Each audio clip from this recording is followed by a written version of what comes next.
All right, still just waiting a minute for Jalen to get in here. He should be in here shortly. I'm done squawking. You over there squawking, Shadow? How we doing, brother? And welcome everybody else who's in the chat. Ooh, almost knocked that over. Oh, that's right.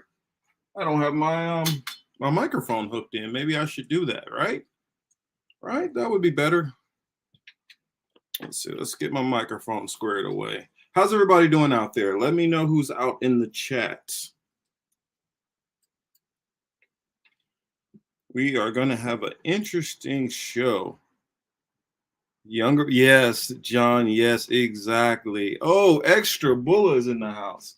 Yeah, he's but I give him a little bit of break because he is a college student, and so at least he's getting his education, and he's not being as irresponsible as some out there. But yeah, just waiting on the youngster. Once we get him going, or I might just have to get it started without him, and then he'll catch up as we go. Yes, definitely solidarity, my brother.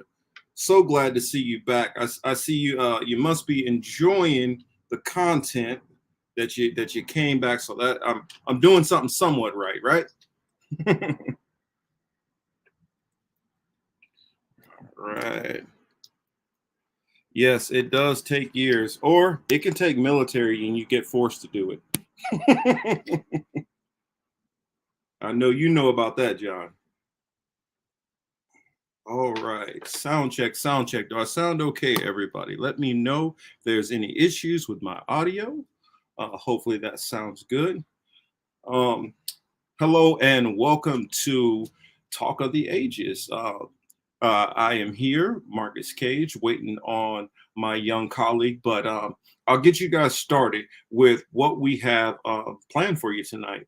I'm pretty sure some of you guys have seen the uh, the I guess mainstream media has been starting to get called out a little bit more. I've noticed this on a couple of different platforms, but I kind of wanted to talk about it myself because it has been to a point where I think more and more people, hey Kelly, more and more people are starting to notice this, and it's getting past just the people like us who are been fed up and frustrated with the media for quite some time, and in hopes of you know helping expound this echo chamber of people knowing this issue with the media, it can start to get them to think about more and more of these topics, just like the interview which I just had with Carl on Sunday. Needed some sound thought this week, so I'm back. Yes, good, good, good. Um, if we can start looking and looking at what's going on, and if more and more people can start seeing, it's almost kind of like the cracks in the levee. The levee might not, you might not see the whole levee that it's about to fall apart. But if you can start to see little cracks, at least gives you a little bit of hope and you know it's coming. So I want to talk about that. And there's been two of them. One of them, of course, I know most people have caught the one with Brian Selter. We're gonna show that one, of course. He's kind of he kind of gets exposed quite often. So I think it's always funny that he's able to keep this look of like, you know, I guess was it confusion almost like he doesn't even realize that everybody knows that he's full of it, or maybe he doesn't even realize that people know that he's full of it. But it's interesting watching them try to reframe the narrative, and then I want to get in there and add some of my takes and points to it because I've noticed a couple of people push back on it. For those of you guys who watch Sabby Sabs, I know Sabby has covered it. Uh, this clip I am going to use from, I believe it's from Russell Brand. So we'll have a little bit of a double header or a couple of clips that we'll go through from Russell Brand. For those who are not following this content, please check out Russell.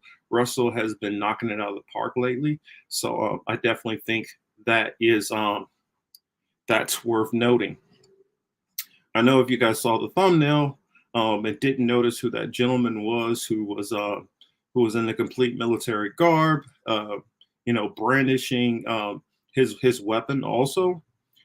That is a man that goes by the name of Malcolm Nance. For those who are not familiar with Malcolm Nance, we're going to go into who Malcolm Nance is. We're going to go into a little bit of his background, and we will go into some of our thoughts on it. Also, let's see. Hamza says Russell Brand is Noah Harry's best friend. Not quite sure who Noah Harry is, but is that a good thing or a bad thing? I don't know. Atres, what's up, my brother?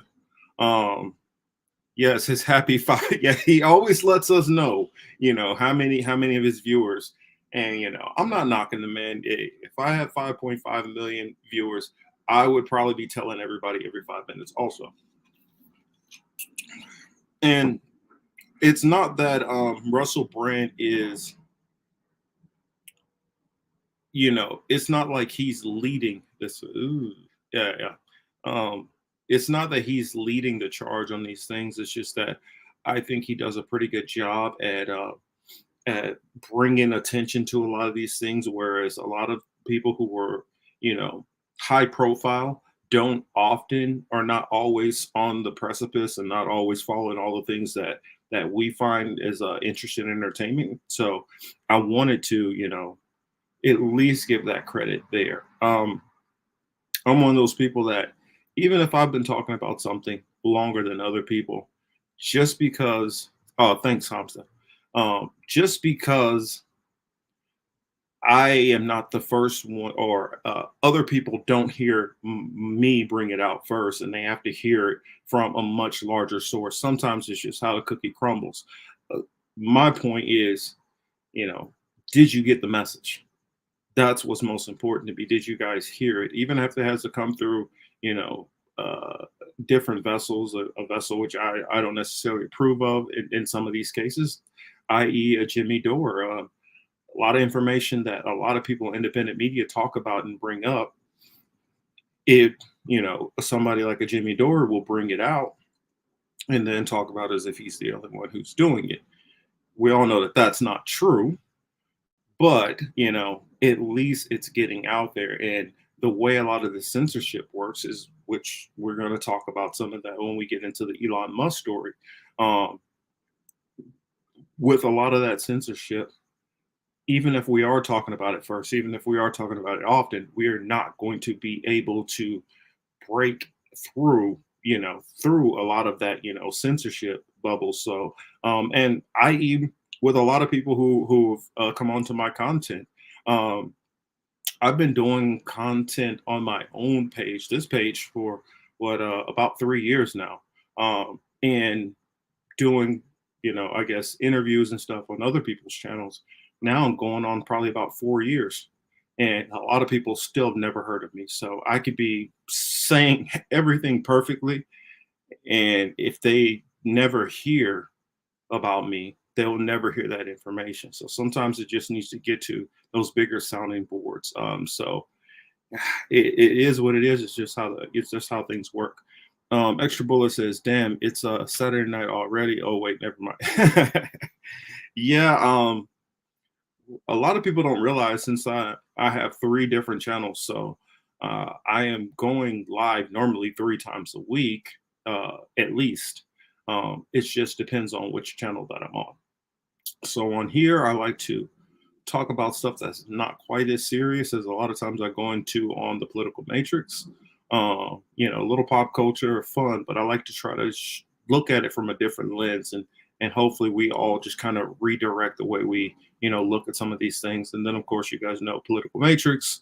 For those who are more, I guess, Bible oriented, that would be the spot for you. And even for those who aren't, I believe tomorrow night we're going to be going live because, as you guys see, Extra Bulla, who is in the chat, myself, Chris, and Steve Poikinen from Slow News Day, we will be on there, and we will be talking about, yeah, I think it's titled "Down the Rabbit Hole."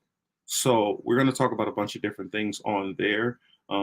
Hopefully, you guys listen in. I am going to have the time to lay out more information and hopefully, because it's not like I have one particular conspiracy theory, air quotes, uh, that I focus on. I believe that most of the stuff that I focus on is all interconnected. It's just a matter of it's just a matter of seeing how those things are connected. Yes, it's a Thursday night. I'll be on Extra Bulla, um, down the rabbit hole. Uh, John says, I am happy to see multiple indie channels covering some same issues with different takes. I think it helps us. It helps our narrative. I agree. Also, part of why I am very happy with doing my show on Saturday night, for one, it makes it a little bit more flexible for me, but for two, I'm able to hear multiple different takes. A lot of times when I was doing this channel, most of the time, I would try to, I hear something and try to be one of the first people out or try to get my take out. So it's one of the first and freshest takes. And then it helped me be more nuanced to hear different perspectives and listen to other content creators. Where a lot of I hear plenty of content creators and they say, well, I'm just too busy with my show, I have no time to listen to anybody else. And I mean, everybody has their own different approaches. I feel like we all learn from each other, and I try to learn from everybody else around me. Thomas, how we doing tonight, sir? uh, Says Marcus, if you began 10 years ago when YouTube was about broadcasting yourself, you have tens of thousands of subscribers by now, but YouTube has a corporate algorithm today. Yes, I know. Perfect example. The interview I did with Carl, though it got good numbers, it hit about 200. Last I saw, it's around 200, 230 views on my YouTube channel. But if you go on to my Twitter page, last I saw, I think it's around 3,500 views.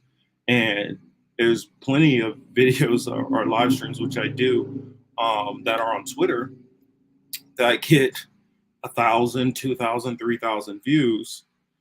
But for some reason, whenever it comes to YouTube, my views are always much lower. And even sometimes when I do have good views, I see they get readjusted downward.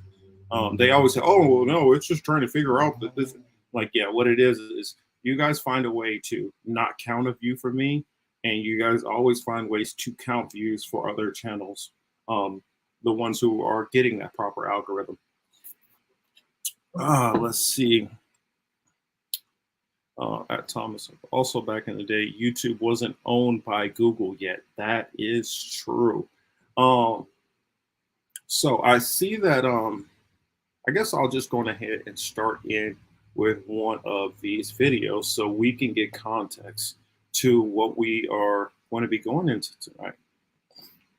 Um, this one I want to start on so that I can lay in this context. And, of course, I'm going to lean it and make it a little biased uh, our own way. But I want to put this framework so this is sitting freshly in your brains when you hear these clips come out later on. Um, just bear with me since I'm my own tech people.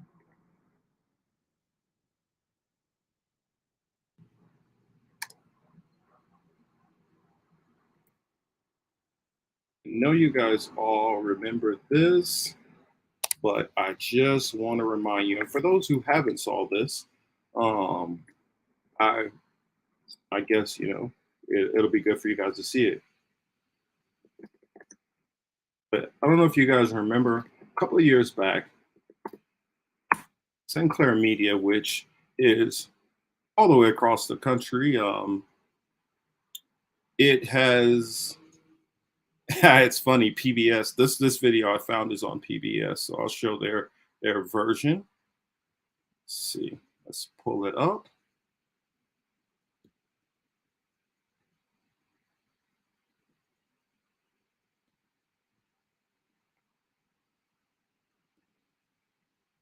But first, does it matter who owns your local TV station? While polls show Americans are increasingly worried about so-called fake news, they also show that many trust their local news more than other sources. The largest owner of local stations in the country is Sinclair Broadcasting. A viral video of Sinclair news anchors has again raised concerns about the way in which the company mixes news with partisan political opinion. William Brangham updates his story about the broadcast giant that originally ran last year. A train derailment in Tennessee. Some routine road maintenance has led to a squabble. We have some breaking news to tell you about. This is out of Bethesda tonight. Night after night, the country's largest owner of local TV stations, the Sinclair Broadcast Group, reaches over a third of homes across the nation. Compromise plan for the controversial Kenesha Sin. Most of us think of local news as just that, local. Stations. And the reason why I wanted to go in and share, instead of just clipping straight to, the clip where they're showing what's happening, I wanted them to lay that context so you guys can hear that how many people that these messages are going out to. Yes, I know PBS is complete bullshit at this point. Now they are part of the same propaganda which they are speaking about. But, a broken clock can be right twice a day. Run local stories produced and reported by local people. But if recently you tuned in to, say, WVTV, which is Sinclair's station in Milwaukee, you saw this. Does the president have to repeat that fact day in and day out for us to believe it? That's Boris Epstein, former member of the Trump administration and now chief political analyst for Sinclair. And here he was again on WEAR in Pensacola. The president stating the fact that the fringes of the left and the right and on KSAS in Wichita are both capable of hate and violence does not mean he's condoning any of it. And again on every single one of the 193 Sinclair stations across the country.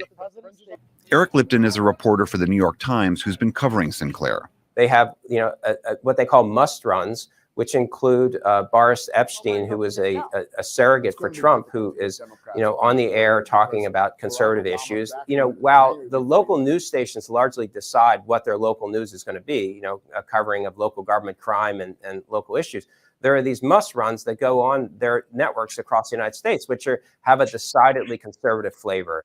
This partisan tilt has many free speech advocates alarmed because not only does Sinclair own such a large chunk of the marketplace already, but it's hoping to get bigger still. If a proposed $4 billion merger with Tribune Media goes forward, Sinclair would now reach 3 out of 4 American households.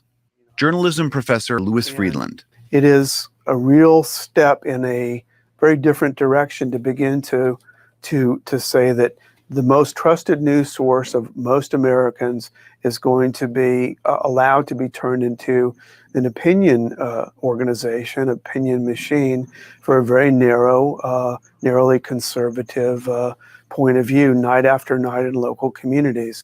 Television remains the main source of news for many Americans. In 2016, 46% of adults said they got their news from local TV stations, and it's information they trust. 41% of registered voters said they trust local news. You see that? This is why I wanted to go into this, because it's stating how many people show that they trust their local news. They believe, well, maybe I can know that the cable networks are lying to me. But people will go back and listen to these networks and still trust them. So I just want to really frame that narrative that even if you're looking at the cable, the major cable networks, the 24-hour stations, if you're looking at your local stations, all of these different stations are still fabricating and lying to you. Hey, Mona, I see you out there. Says, yes, we can thank Bill Clinton for this consolidation ball rolling. Yes, Clinton is a big part of this. Extra Bullet says, hey, Jay, Marcus Goofy White friend Warren, I'm harmless. What's going on, guys? Sorry I was running a little late, but I'll make it up to you. I promise. Oh yeah, he's gonna lay in a couple of good takes. I don't know if he's seen this viral clip that they're gonna get to shortly, but if you haven't seen it, hopefully you enjoy it, Jay. Okay. I think I will. To tell the truth, while just 27% trust national news. Sinclair disputes having any kind of a political bent. Its executives declined to talk with us on camera for this report.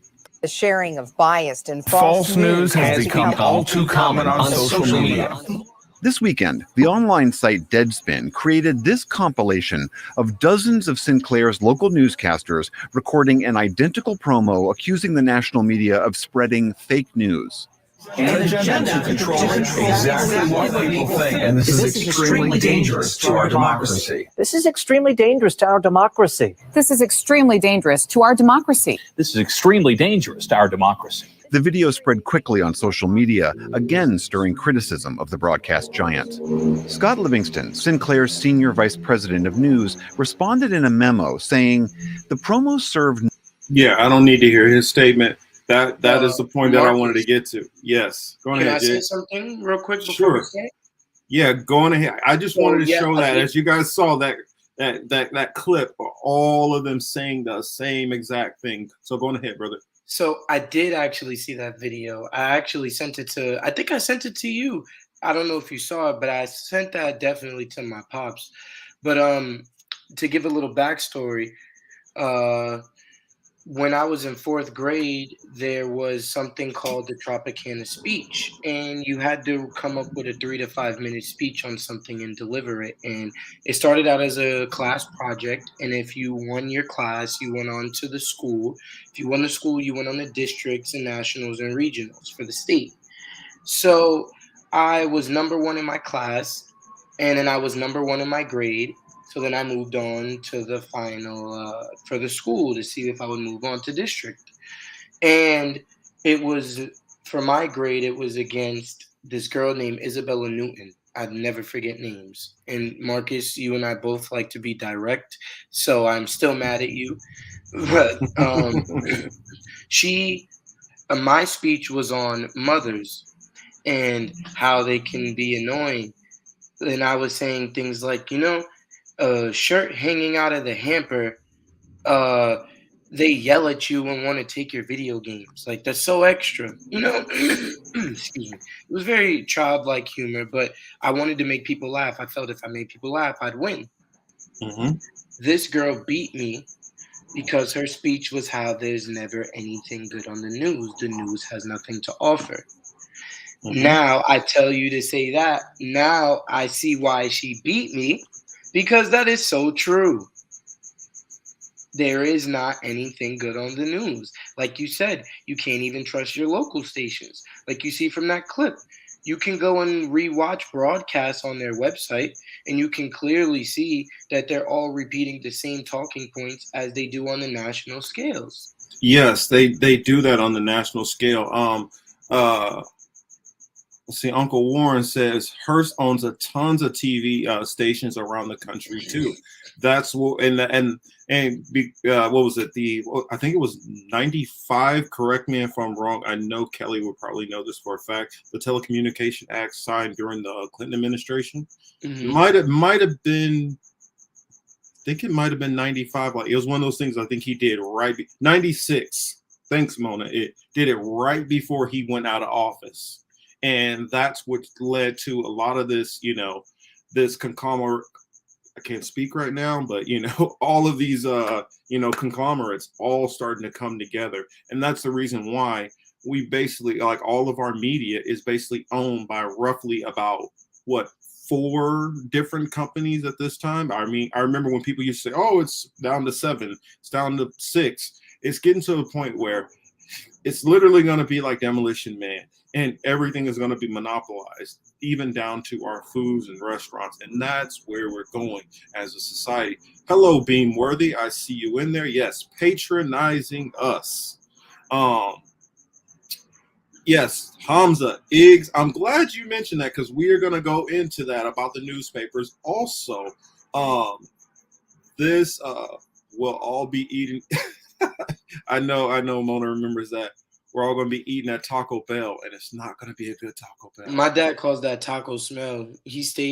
I swear, in my 19 years, almost 20, with my father, we have never been to Taco Bell. I mean, Exactly.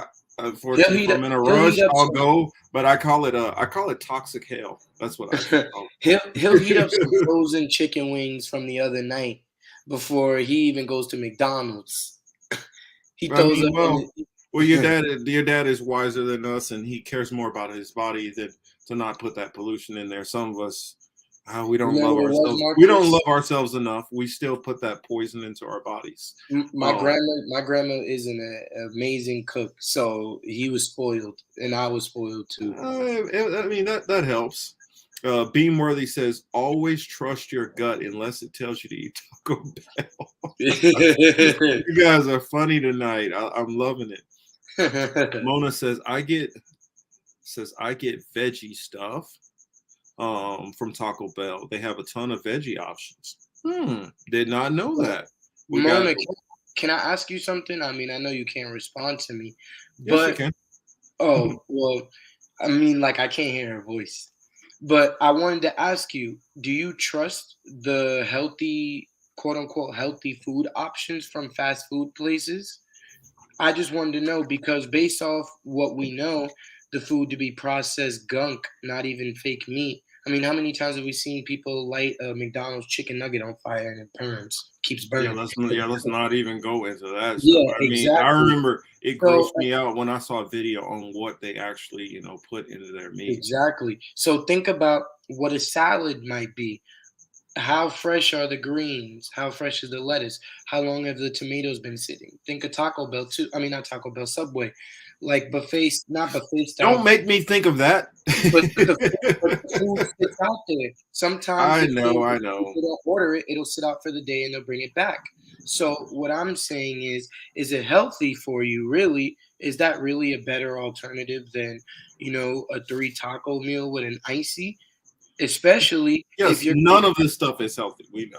especially if you're gonna douse the salad or whatever healthy thing you get with Why do you fried think chicken or why do you think we asked for so much or sauce? dressing, so you're gonna fatten yourself up Why do you think we asked for so much sauce, Jalen? We gotta bury it in sauce so we don't know, or so we can tell ourselves it's not as because it bad. doesn't taste right, and we need more fake stuff for it to taste good.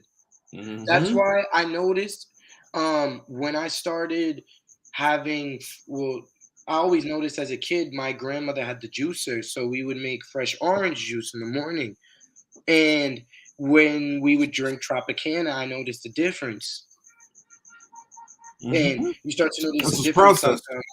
Like even people that like vegan, the impossible burgers, and that's fake meat and it's plant-based. How can a burger be plant-based? That has to be fake. Like you're getting on the meat eaters, but I mean, I'd rather take my chances with eating some chicken, or I'd rather take my chances with eating a chicken if I know where it's being raised, then I don't know where they're making this. And then if it's plant based, I heard Bill Gates is buying up a whole bunch of farmland and he's pushing this plant based stuff. And he's pushing a lot of other things that I don't agree with. I think he should push himself somewhere else, preferably a cliff if he can find one. She was referring to Demolition Man. Oh, okay. But I guess we just had to have a healthy eating segment. You guys made me. Yeah. We'll that's what we'll do for next week. Then we'll just go into healthy eating. Oh, that's perfect. Thomas says, I used to love Taco Bell when I was a teen until I tasted real authentic Mexican food. Wow, it took till you were a teen to have authentic Mexican food. Feel Wow, bad for you. Thomas. I started dating a Dominican and I had birria tacos and I can't eat Taco Bell no more. I can't. Exactly, With the line, totalitarianism. you Yes, were referring it's, to her? I agree with you. I approve this message. it says Chipotle is healthy food.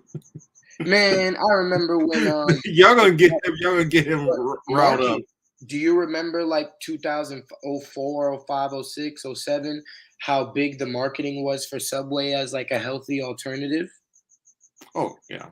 My grandma was one that always read like the nutritional facts. Like I would get a Snapple and my uncle would come in the kitchen and say, "Why are you drinking this at 8 in the morning? You don't know how much sugar it is. You are 8 years old. What's going on, Pops? How you doing?" What's up? What's And up, he would Chris? say, my uncle would say, "Why are you drinking this? This is full of sugar." And lo and behold, he would say, look at the nutritional facts. I look at the back of a Snapple and it's 32 grams of sugar. And so whenever we would go to Subway, I'd always, you see how strong the marketing is. If they put a favorite athlete or celebrity, it's going to make you want to go there. Thanks, Mhm. John. I actually heard from someone that I should start eating while I'm still a teenager because it'll start me into my 20s instead of trying to recover in my 20s. I that's some advice I got. But back to what I was saying, my grandma would read the nutritional facts of the bread, and she would get the sandwiches with just meat and lettuce and tomato. And I'd say, Grandma, why are you being weird? Why are you not getting bread? She said, because the bread is so fattening. Yeah, she's my dog. But Marcus, let me ask you, how often do you really check the nutritional facts of things you eat? Like, if we're all being transparent here, a lot of the times we grab our favorite junk food and just eat, and sometimes don't even bat an eye at it. I know I do sometimes. I mean, if we eat Taco Bell, I'm sure we disregard certain things. Mhm. Well, I mean, mostly I'm just making sure everything, doesn't have too much pork in it. Doesn't have pork in it, and then stuff that I'm not allowed to eat. Yeah, and I think The do you rest, still all I can do is fingers crossed and pray because it's hard. It really would be hard to that be that super strict on my diet. But like I said before, I don't love myself that much. So Marcus don't have kids, so he's like, it's just me. Oh well. yeah, if I go out, I go out. No, I'm just playing. I'm not that bad. Let's see. We still need truth seekers out here. Let's see. I got But another one for you on that viral. And I know you guys know this one, but I got to show it also so we can get back in that frame of mind. We just saw how local media does it. Let's look at it as far as why a lot of them do this. I know you guys know this and have seen this, but I just got to show it to put it back on the record one more again. And let's go.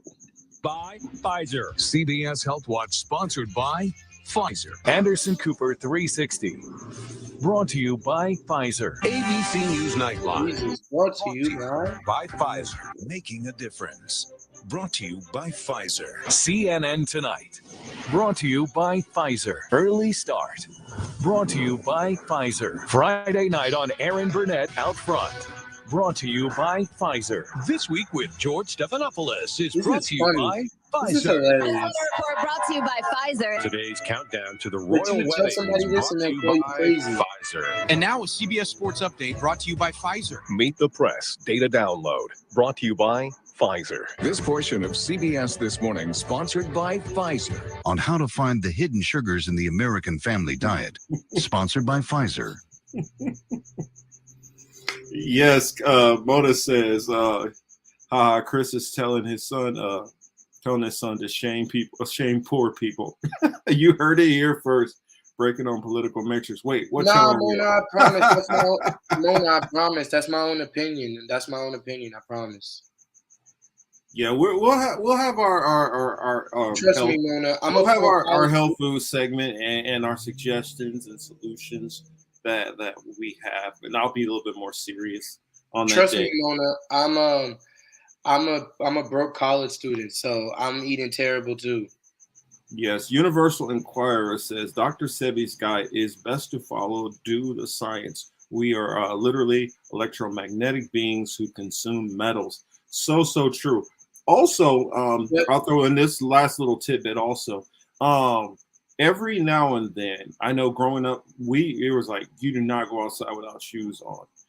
But every now and then, go walk outside, go take your shoes off, let your feet actually touch not the pavement. Go touch the dirt, get in the grass, let you help demagnetize your body. It's healthy for you, especially all these computers, phones, all this stuff that we're around. It's helping charge our body more and more, which leads to some of the negative isotopes which go into our body through some of these negative things that we put into our body through these toxic foods, which certain industries, I believe, just my opinion, YouTube, are slowly trying to, lead us to a shorter lifespan through diabetes, heart disease, But whatever. So, but you know what else is killing us? what? We're ingesting it every single morning.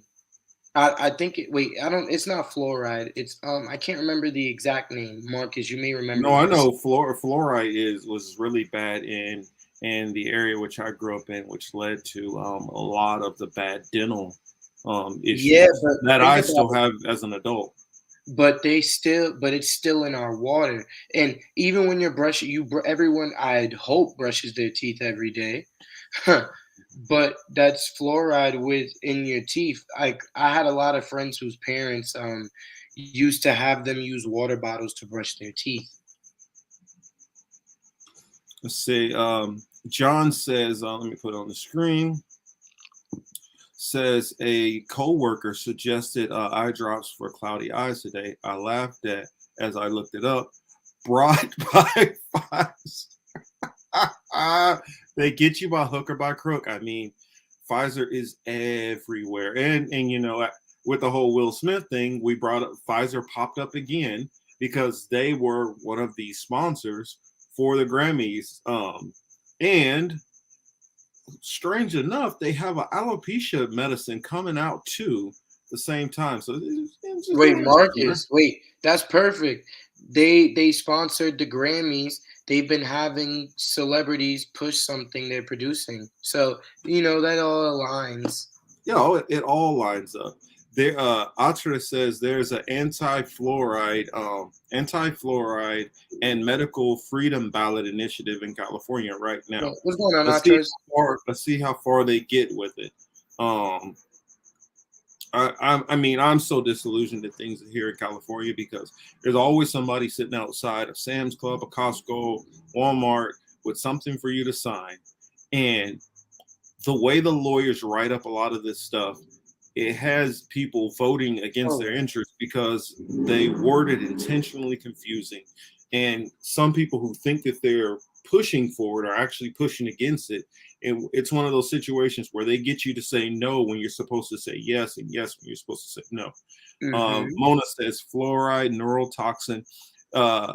They give pills to poor kids. My daughter was in a Head Start, and they were giving fluoride pills to kids there. Gosh, that's horrible. I see Variant is in the building. Hey, Variant, how we doing?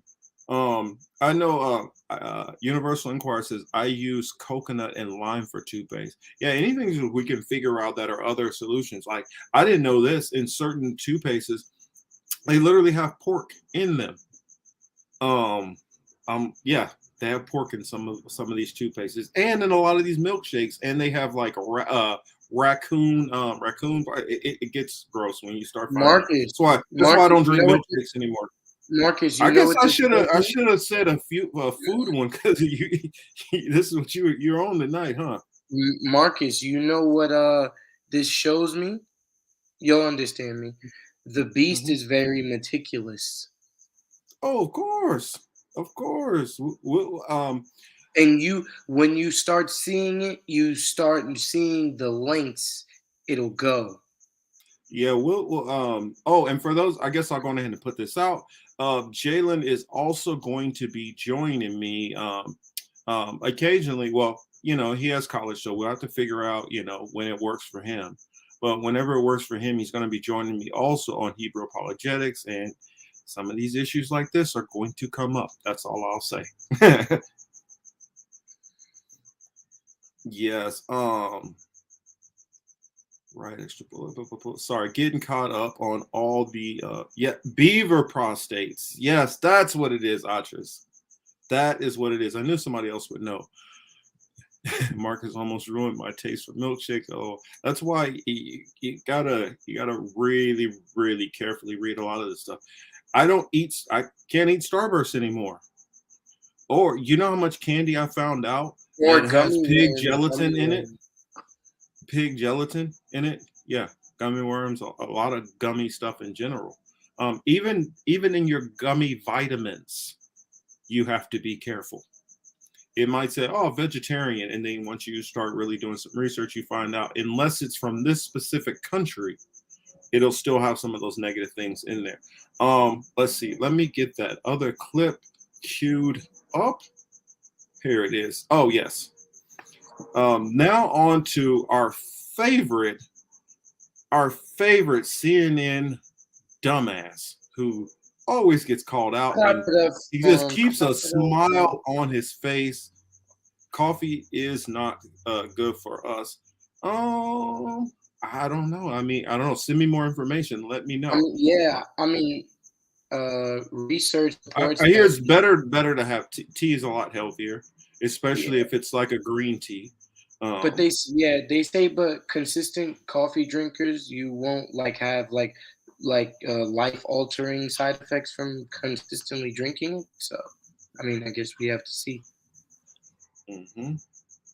Oh yeah, we're gonna pull up Malcolm Nance. Yes, sir. Yes, Mr. Lawson. And for those who do not know, my illustrious and esteemed colleague, Mr. Cy Lawson from the Political Matrix, is out in the chat. Make sure y'all show him some love if you haven't already. Let's see. Mona says, Marcus, they use pig fat and HEPA-2 to help people from clotting. I found that out dialysis. Wow. That's crazy. Yes, tea has antioxidants and has more caffeine. Well, I guess it depends on which tea and which coffee, because certain coffees are stronger than others. They're not all created equal. Here we go. Mistakes of the mainstream media and CNN in particular seem to magically all go in one direction. Are we expected to believe that this is all just some sort of random coincidence, or is there something else behind it? It's too bad. It's time for lunch. I'm Christopher Phillips. I'm a first year at the college. My question is for Mr. Stelter. You've all spoken extensively about Fox News being a purveyor of disinformation. But CNN is right up there with them. They pushed the Russian collusion hoax. They pushed the Jussie Smollett hoax. They smeared Justice Kavanaugh as a rapist, and they also smeared Nick Sandmann as a white supremacist. And yes, they dismissed the Hunter Biden laptop affair as pure Russian disinformation. With mainstream corporate journalists. Which I want to go back into that and just break down everything that he's actually, you know what? I will let it play all the way through. Yeah, and then you we'll gotta go let it back through it a second time, and then I can go in, because I had some pushbacks with some of the stuff he said, which is obvious to tell. Wait, the college student or the yes, I have some. Both, of course. Me, you know, I'm nuanced. I don't like the right or the left. So and Marcus, when the right is correct, I will give them their brownie points. Like, this guy is obviously a Republican. Oh, but yeah. On the areas where I feel he is wrong, I'm going to point that out also. But I mean, Ali, I see Ali in the chat. Even though he's a Republican, shout out to Doom and Gloom. Oh, sorry, Marcus. Go on ahead. Even though he's Republican, he's spot on with Hunter Biden because they swept that under the rug. Oh no, we're gonna go into so without interrupting him. Let him get back into his line of questioning, because for the most part he's dead on and correct. You've all spoken extensively about Fox News being a purveyor of disinformation. But CNN is right up there with them. They pushed the Russian collusion hoax. They pushed the Jussie Smollett hoax. They smeared Justice Kavanaugh as a rapist, and they also smeared Nick Sandmann as a white supremacist. And yes, they dismissed the Hunter Biden laptop affair as pure Russian disinformation. With mainstream corporate journalists becoming little more than apologists and cheerleaders for the regime, is it time to finally declare that the canon of journalistic ethics is dead or no longer operative? Stakes of the mainstream media and CNN in particular seem to magically all go in one direction. Are we expected to believe that this is all just some sort of random coincidence, or is there something else behind it? It's too bad. It's time for lunch.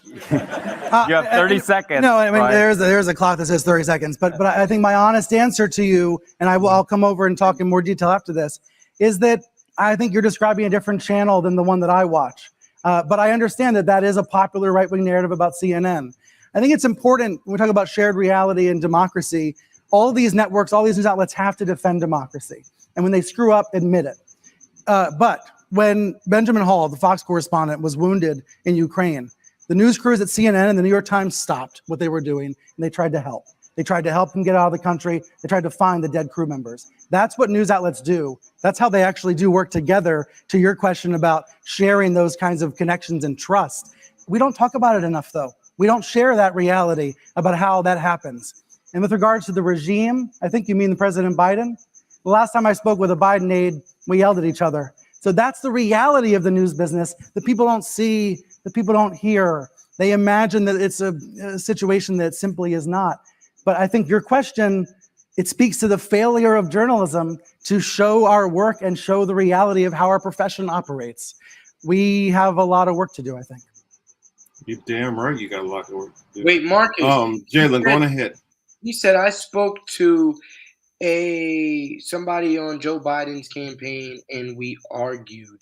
So does that mean you argued about releasing a story that would potentially show them in the light for who they really are? You didn't go into the contents of the argument. All you did was deflect and walk over, and it's like, oh, our job is so hard. This is the reality. No, the reality is you guys are paid actors. You are not factors. Well, yeah, he didn't. He could have argued about anything. They could have been talking about. He could have graduated. I don't know what school he went to, but he could have went to Michigan, and that person could have went to Michigan State. You could have been arguing about sports. You could have been arguing about I don't want your son to date my daughter. I mean, you guys could have been arguing about anything. Saying you guys argued doesn't mean jack. But let's go back in this, and I wanted to pick this thing apart. Yes, and breaking news. They where did it go? Hamza just broke. I saw this earlier before we went on. Actually, I saw this earlier in the day. I just forgot about it. InfoWars declares bankruptcy, which I'm kind of not surprised, but yeah, definitely. So let's get into a couple of these comments before I jump back into it. That young guy deserves John says that young guy deserves a media award. They need to be in prison. What was the real BS reply? Nothing real about what that guy said. And trust me, I'm about to get, I've seen a couple of people go at him. I am going to surgically pick this guy apart as if I was putting him on the stand and I was a prosecutor. I'm going to show how much BS is in what he's saying. Influence, control the world. Exactly. That's what we showed in that Pfizer clip. That's what we were showing in that Sinclair clip. And that's what we're going to show in the CNN in this also. Go ahead, Jalen. Can I start off the dissection? Can I get you the tools so you can start cutting it open? I'm trust me, I'm bubbling right now. I'll let say, me, you know what? Each comment, this is what we'll do. You know, youth before age. I'll stop it on each one of his points, and then I'll let you give your perspective, and then I'll give mine. How's that? Okay, but before we start, I just want to just put this out there so then they can start talking about in the comments. I don't feel like he owned him at all, but I'll get into why. No, go and explain. Why do you feel he didn't own him? You could have dig deeper. I would have asked. I would have got the information of who donates the most money to the network, who owns the network, who owns CNN, and I would say, are they paying you to not release stories so the dirt doesn't get out? Are you Are you yourself an honest journalist? I would have made him have to run off stage. You see, he did put him a little on the hot seat, so he started being an a-hole by saying it is 5 minutes to lunch. Like, he didn't ask you a difficult question, you just decided to lie. And that's exactly No, I'll tell you what that was. Okay. What he did is that's called a stalling tactic. When you know somebody catches you off guard, especially in a debate or in conversation, what you will do is you will add a lot of times a joke, levity. That way it can give you time to think on what to say and respond. That's how you know this guy's a liar. But that's Because how you know. That's how you know he does it for a living. Look how effortlessly he did it. Well, they That's don't not pay the guys. first They time. don't pay guys like that. They don't pay these guys as much money as they pay them not to be good liars and not to be able to defend, on the fly. Now, the fact that you had to pause to think of how to deal back with very easy criticism. I mean, and I'll go into it. Let's go back to the clip. Yep. Seem to magically all go in one direction. Are we expected to believe that? And yes, all mainstream media all goes in one direction. So, And then he also I feel like mentioned- if you really, you got to do it almost like Eminem did it. If you want to look like a credible actor in this, make sure that you call out where Fox News is wrong also, because I guarantee you this kid is not the type of person who's going to ever say anything wrong about Fox News. That's the first point I want to say. Go on ahead, Jay. You know what he should listen to? Well, you ever heard of the song? Have you or the guys in the comment section? Have you guys ever heard of the song "Sly Fox" by Nas? Basically, Bill O'Reilly was saying that Nas promotes black on black crime. He said this in, I think, 2007 or 2008. So on his album Untitled, which I can't say the real name, but he has a song called Sly Fox, and he disses Fox, and he names a bunch of people who own them. He needs to listen to that so he can wake up and smell the roses, because they're not roses, they're dead flowers. Well, I was gonna say, yeah, let's go. This is all just some sort of random coincidence, or is there something else behind it? It's too bad. Instead of starting off with sarcasm there, which he did, is this just all some kind of random coincidence? He should have just stayed strict to the facts. You guys are saying this and saying that, and you guys omit information by making it seem as if you throw in, because anytime you throw any kind of snide remarks, and even if everything you're saying is dead on, it leaves openings for somebody to instead say, "Oh, well, you're not even being serious here. So how do we? You're not being serious on this one part. So why should I take the rest of your anything that you're saying serious?" It also leaves for those of us who know how BS CNN is.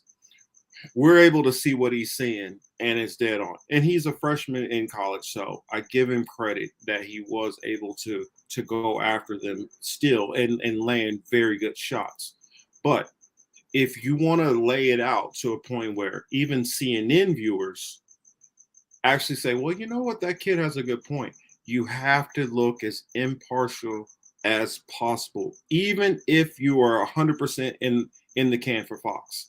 That's one thing which Republicans would always get themselves in trouble. Whenever I was talking to a Republican and they would say Republican and Democrat, the reason why is it goes back to William F. Buckley when he was like, never call them Democratic, call them Democrat and emphasize the rat. You're being childish when you do that. And it also discredits, in the mind of the person you're talking to, it discredits you and your credibility because you look biased. You don't want to look biased in any of these situations when you're going after somebody. Did you want to add something, Jay? No, you can get on to the next clip. Okay. It's time for lunch. See, that was a deflection. Christopher Phillips. I'm a first year at the college. Wait, Marcus, My question. Yeah. And I studied, well, I didn't study, but I took a psychology class. But my teacher went totally against the curriculum because she was handed like a class that was all over the place. So she just taught psychology how she could. She actually taught us real psychology. And she told us that you can tell that if a person is deflecting or lying or doesn't want to deal with the situation when, like you said, he makes a joke or sarcasm right there. And if you notice, he looks away, he turns his head, and then it's like getting jabbed. He clinched. It's like being in an actual fight. He got jabbed. It caught him off guard. He clinched. Let me get my legs back real quick. and figure out how I'm gonna mount these counter punches. That's what happened there. Sorry, go ahead, Jay. Oh, no, you're fine. Continue. Okay, let's go ahead and continue. Questions for Mr. Seltzer. You've all spoken extensively about Fox News being a purveyor of disinformation, but he could have said in which they do spread some, in which in some areas they do spread false information. That gives you a credibility point because you give to their argument in some way, so it makes you look reasonable and fair. I'm just saying, I do this in general just because I try to be as honest as possible. But even if you're trying to be manipulative and just try to come across, you should always give to at least some point so it comes across as being reasonable. CNN is right up there with them. They pushed the Russian collusion hoax. They pushed because what he basically did right there, by saying you guys basically talked about them. You guys are just, he played whataboutism. What about you? Without acknowledging anything which Fox does wrong. The Jussie Smollett hoax. They smeared Justice Kavanaugh as a which, if he would have been being honest there, they did push the Jussie Smollett hoax. Now, did a lot of people get caught and fooled on that? Yes, a lot of people did. I was one of those people at the beginning. At the very, very, very beginning. I was one of those when also. The story first came out. But once I started getting evidence, but did even Don Lemon, the biggest pusher and defender of Jussie Smollett, actually start telling towards the end, nah, bro, you're looking kind of wrong here. So if anybody's looking into that, you didn't acknowledge when they did actually come around. Even though it was late, you're not acknowledging that. So that's another area where you look a little bit dishonest. Rapist, and they also the Kavanaugh situation. To make it seem like that, you seemed very partisan because obviously you just took the side of Fox News. None of us know which way or the other. If somebody comes forward with a credible allegation, you have to acknowledge it. And the fact that she did have psychiatrist records showing that she had been talking about a sexual assault for decades lends to the fact that something happened. It might have not been to the degree which he said. So to say, well, CNN is fabricating and making him look like a rapist. No, a person who came out and accused him is making him look like a rapist. So that's another instance where you're overly asserting something on CNN, which is a purveyor of false news and propaganda. But this is an area where you're leaving an opening because your criticism is not 100% dead on. So smeared Nick Sandmann as a white supremacist. The Nick Sandmann thing. I don't know if you guys remember Nick Sandmann, but this is the kid who was getting up in the natives' faces and making little smart-ass remarks and things like that. I don't know if they necessarily made him look like a white supremacist, but they did make him look like a little bit of a jerk, which I do believe he is. Yes, they dismissed the Hunter Biden laptop affair. There, now you got a solid dead on 150% point.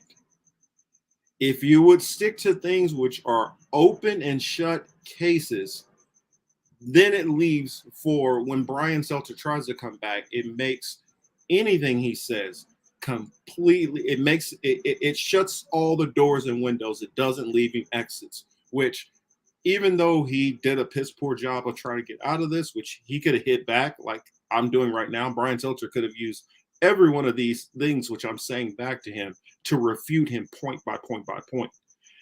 But on the laptop thing, there was no getting out of that because they knew and they were shutting this down and they were cheerleading social media sites to get rid of people's accounts and ban them, just like this very platform YouTube was doing.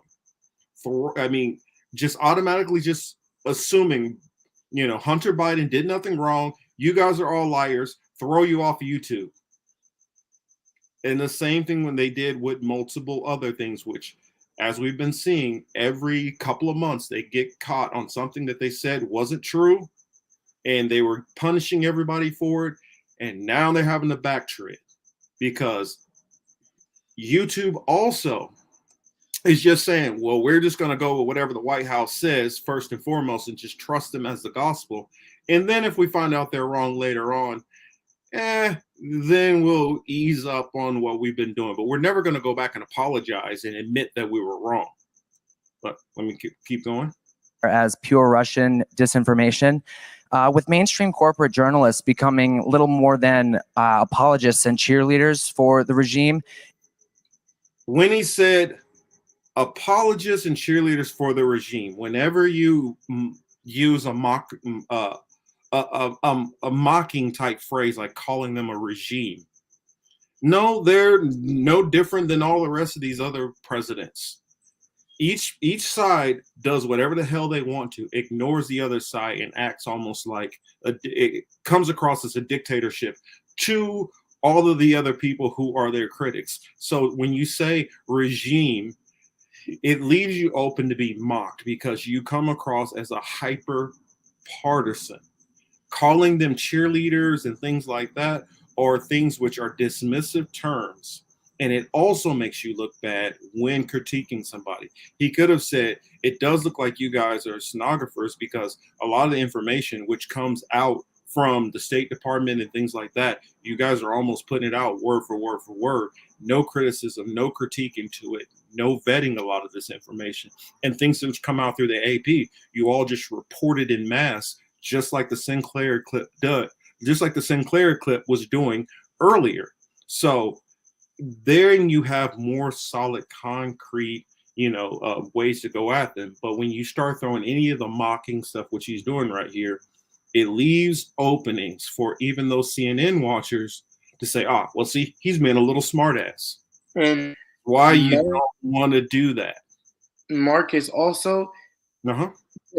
Even to the trained eye, you can see he's Republican.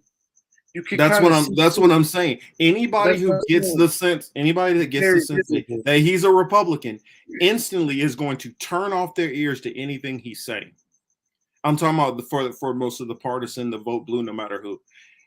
If you give that lens that you are a Republican, you have just discredited yourself in their eyes. So no matter how valid what you're saying, it's just like when I was starting to kind of get disillusioned with Obama, Republicans would say stuff and start talking about how he was drone bombing and killing families and innocent people and things like that.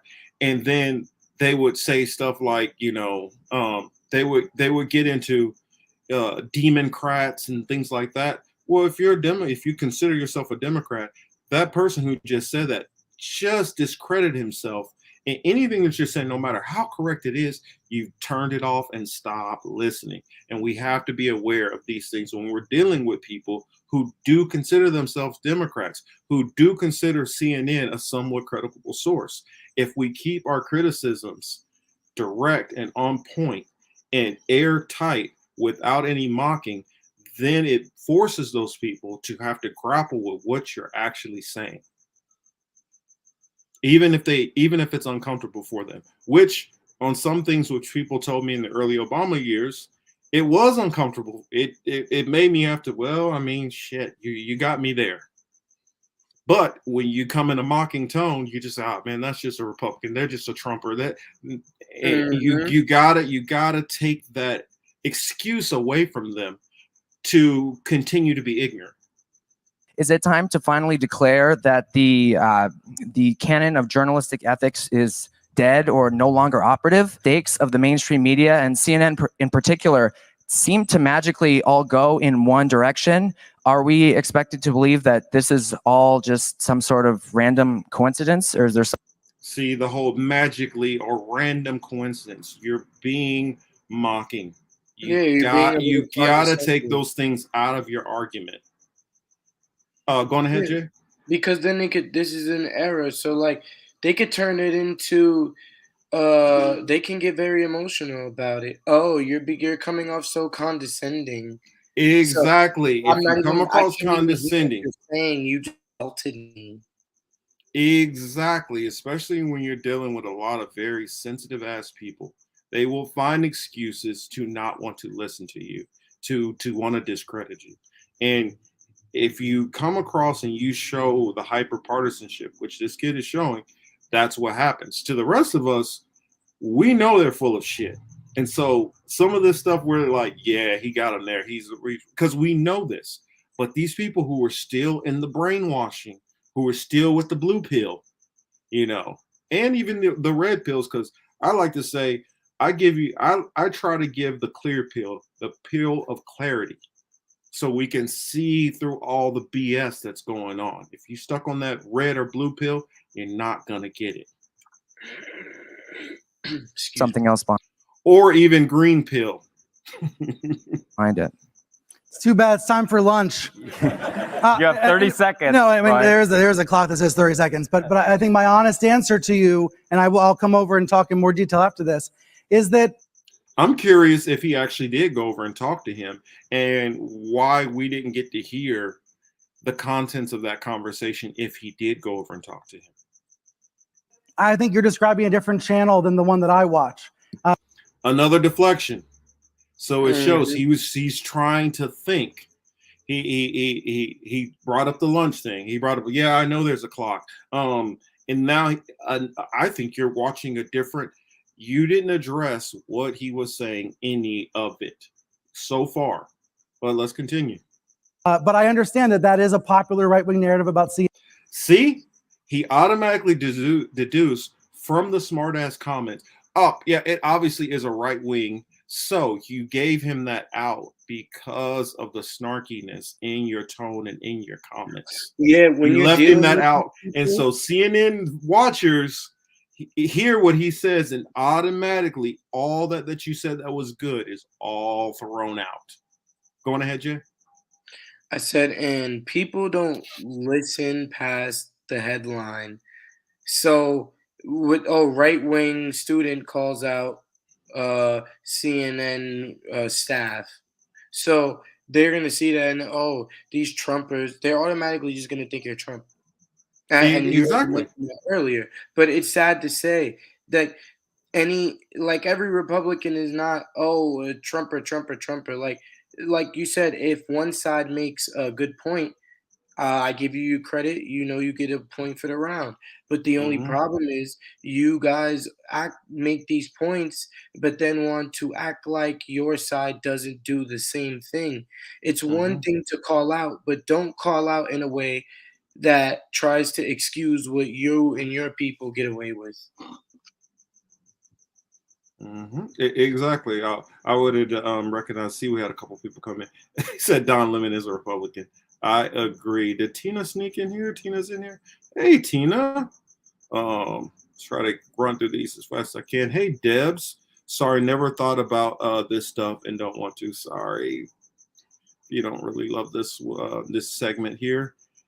Don't CNN have a settlement, a defamation on Salmon? I'm not sure. They probably should.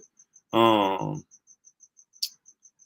give blue MAGA or red MAGA a reason to dismiss you by using known trigger words to either group. Exactly.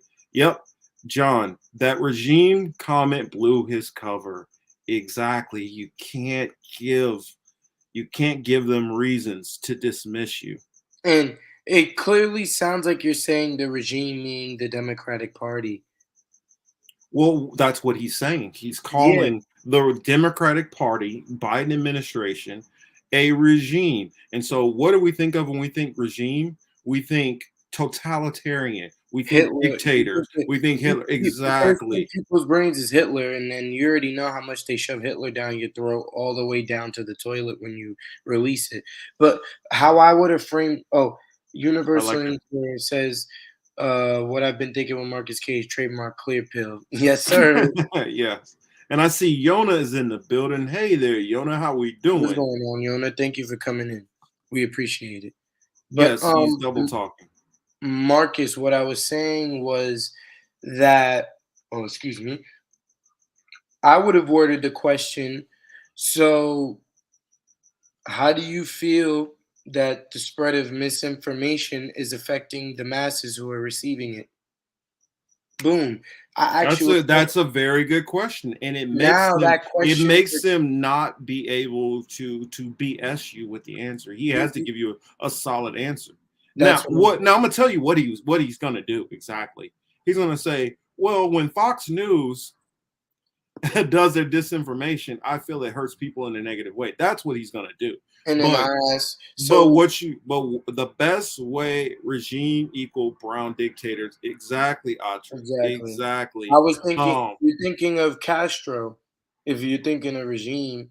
Well, even if you tie it to the Democratic Party, what puts the Democratic Party into power most of the time? Black people, as in the Brown coalition, and that goes into more of that brown dictators. Exactly.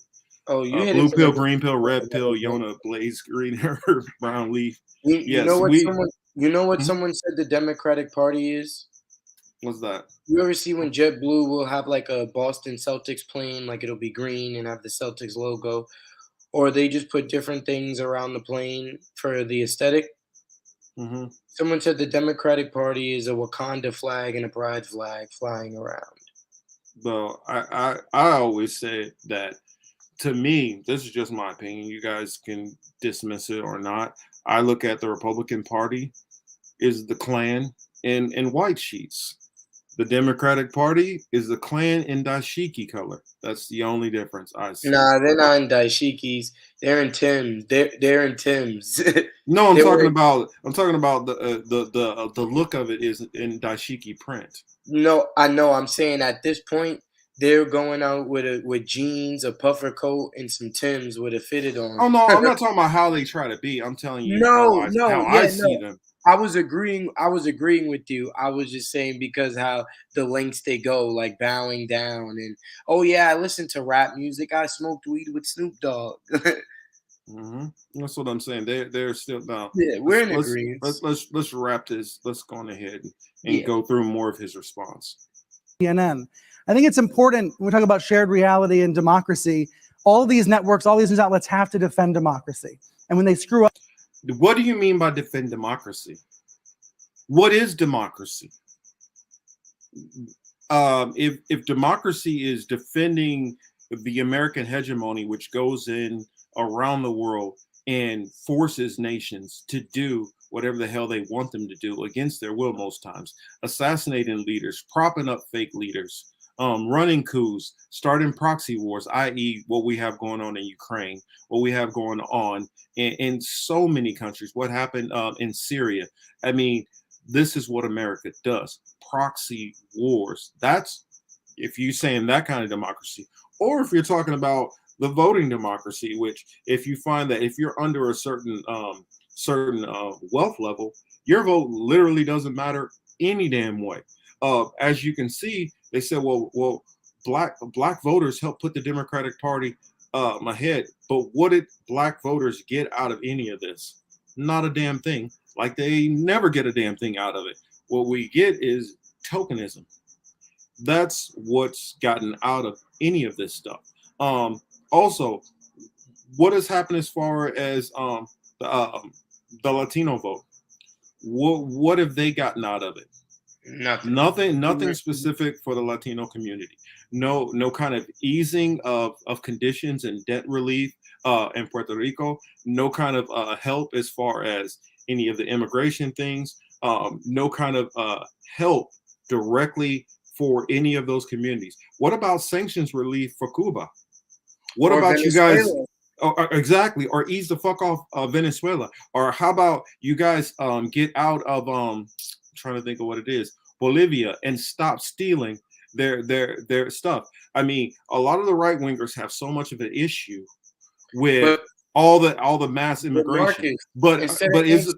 Oh, I'm sorry. Hold on. Let me finish. Yeah. I'll give it to you. How about we just leave people's countries the fuck alone for a while? And if we can get out of these countries, because most of these people don't even want to come to the U.S. They come to the U.S. because we've destabilized their nations. And so we leave them with not very many options, but to have to go to the U.S. A lot of people would prefer to stay in their nations if America wasn't destabilizing them. Like, for instance, below the border in Mexico or Mexico, a lot of people think that it's about the drug trafficking now. It's not about drug trafficking. That's not what the biggest issue is even anymore. You know what it is? Guacamole. That's, that's what the big issue is down there.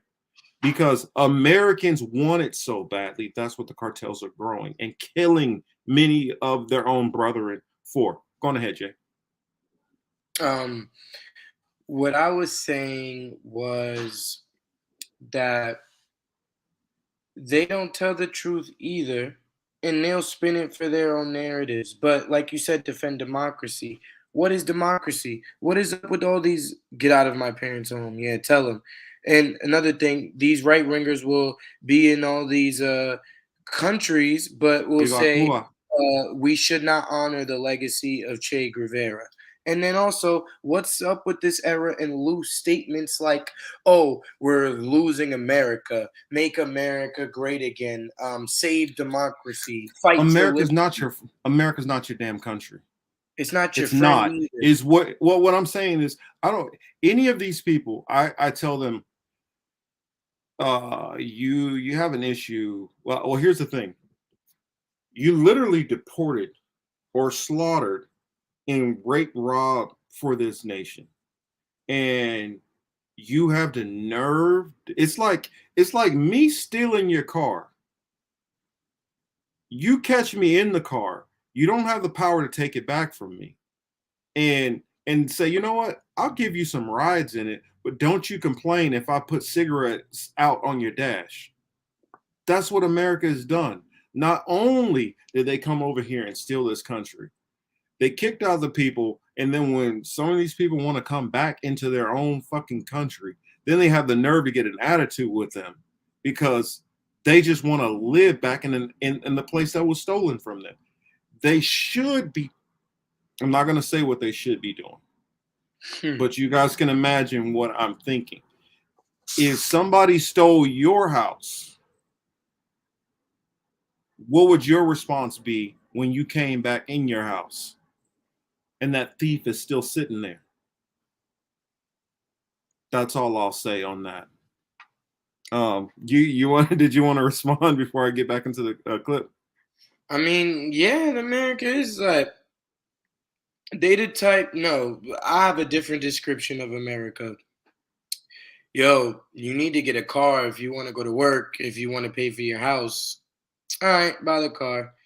You gonna pay taxes on this? Oh, that house you was paying off? You can give it to your kids, but you're gonna need to give me a little bit. Oh, you want to buy another house? You got to give me some. Oh, you want to go get a bag of chips at the store? Give me some. Oh, you worked 60 hours and wanted to get extra money to get your kid a nice video game? I'm gonna need some of that. It's like that. It's like female when you got to eat her and she says she's not hungry, but then she gonna take the fries, and then you can't be mad. And if you are mad, you're aggressive, and if you're one of us, you're an angry black man. Yeah, let's get back in and get to the end of this hit because I gotta finish up his redonkulous comments because we still got a couple more clips. Up, admit it. But when Benjamin Hall, the Fox correspondent, was wounded in Ukraine, the news crews at CNN and the New York Times stopped what they were doing and they tried to help. They tried to help him get out of the country. Because it doesn't matter. You guys are both full of crap together. Okay, yes, when one of you guys might be to the point of, injury or death, okay, you'll stop and help each other. But you guys are still both spewing your partisan BS and lies and propaganda. What does that have to do with you still spinning your lies and propaganda? They tried to find the dead crew members. That's what news outlets do. Yep. I was saying that I'm more heartless to it. Y'all going out, y'all sending somebody out there to die just for y'all to lie. So why should I feel bad? And you're not helping me. You're like, oh, we stopped. Okay, you stop lying for 2 seconds to come back on and lie again. So I don't feel anything for you.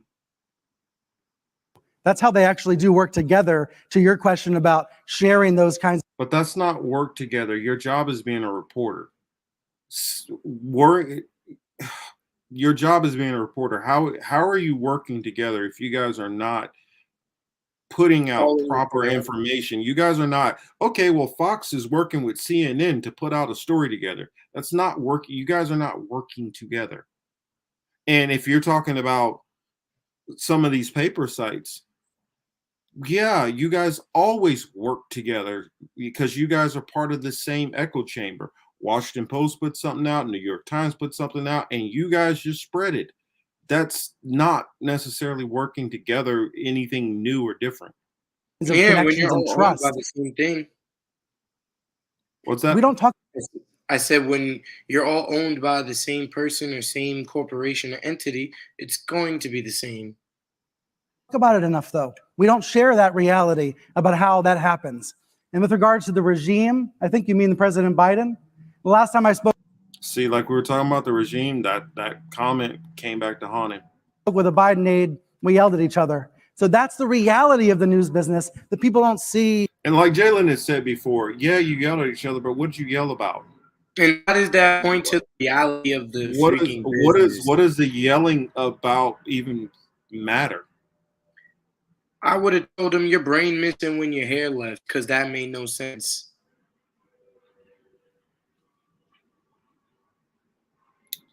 Race was a plan. The term white was established in 1860. Oh yeah, man, that's a whole other show I can get into explaining how they decided that, oh, you people are now black and you people are white, and how they used all of that. That's all I'll say there on that. Let me find this next part to go on with it. Let's see. This one, that first one got a lot of attention, so most people caught that. But a lot of people didn't catch this one. And so I wanted to play this one also. Hold on a second. Let me share my screen. Yeah, they yelled over what's for lunch. Exactly. I want burgers. No, I want wings. No, I want pizza. No, I want hot dogs. No, I want Rogaine. I'm just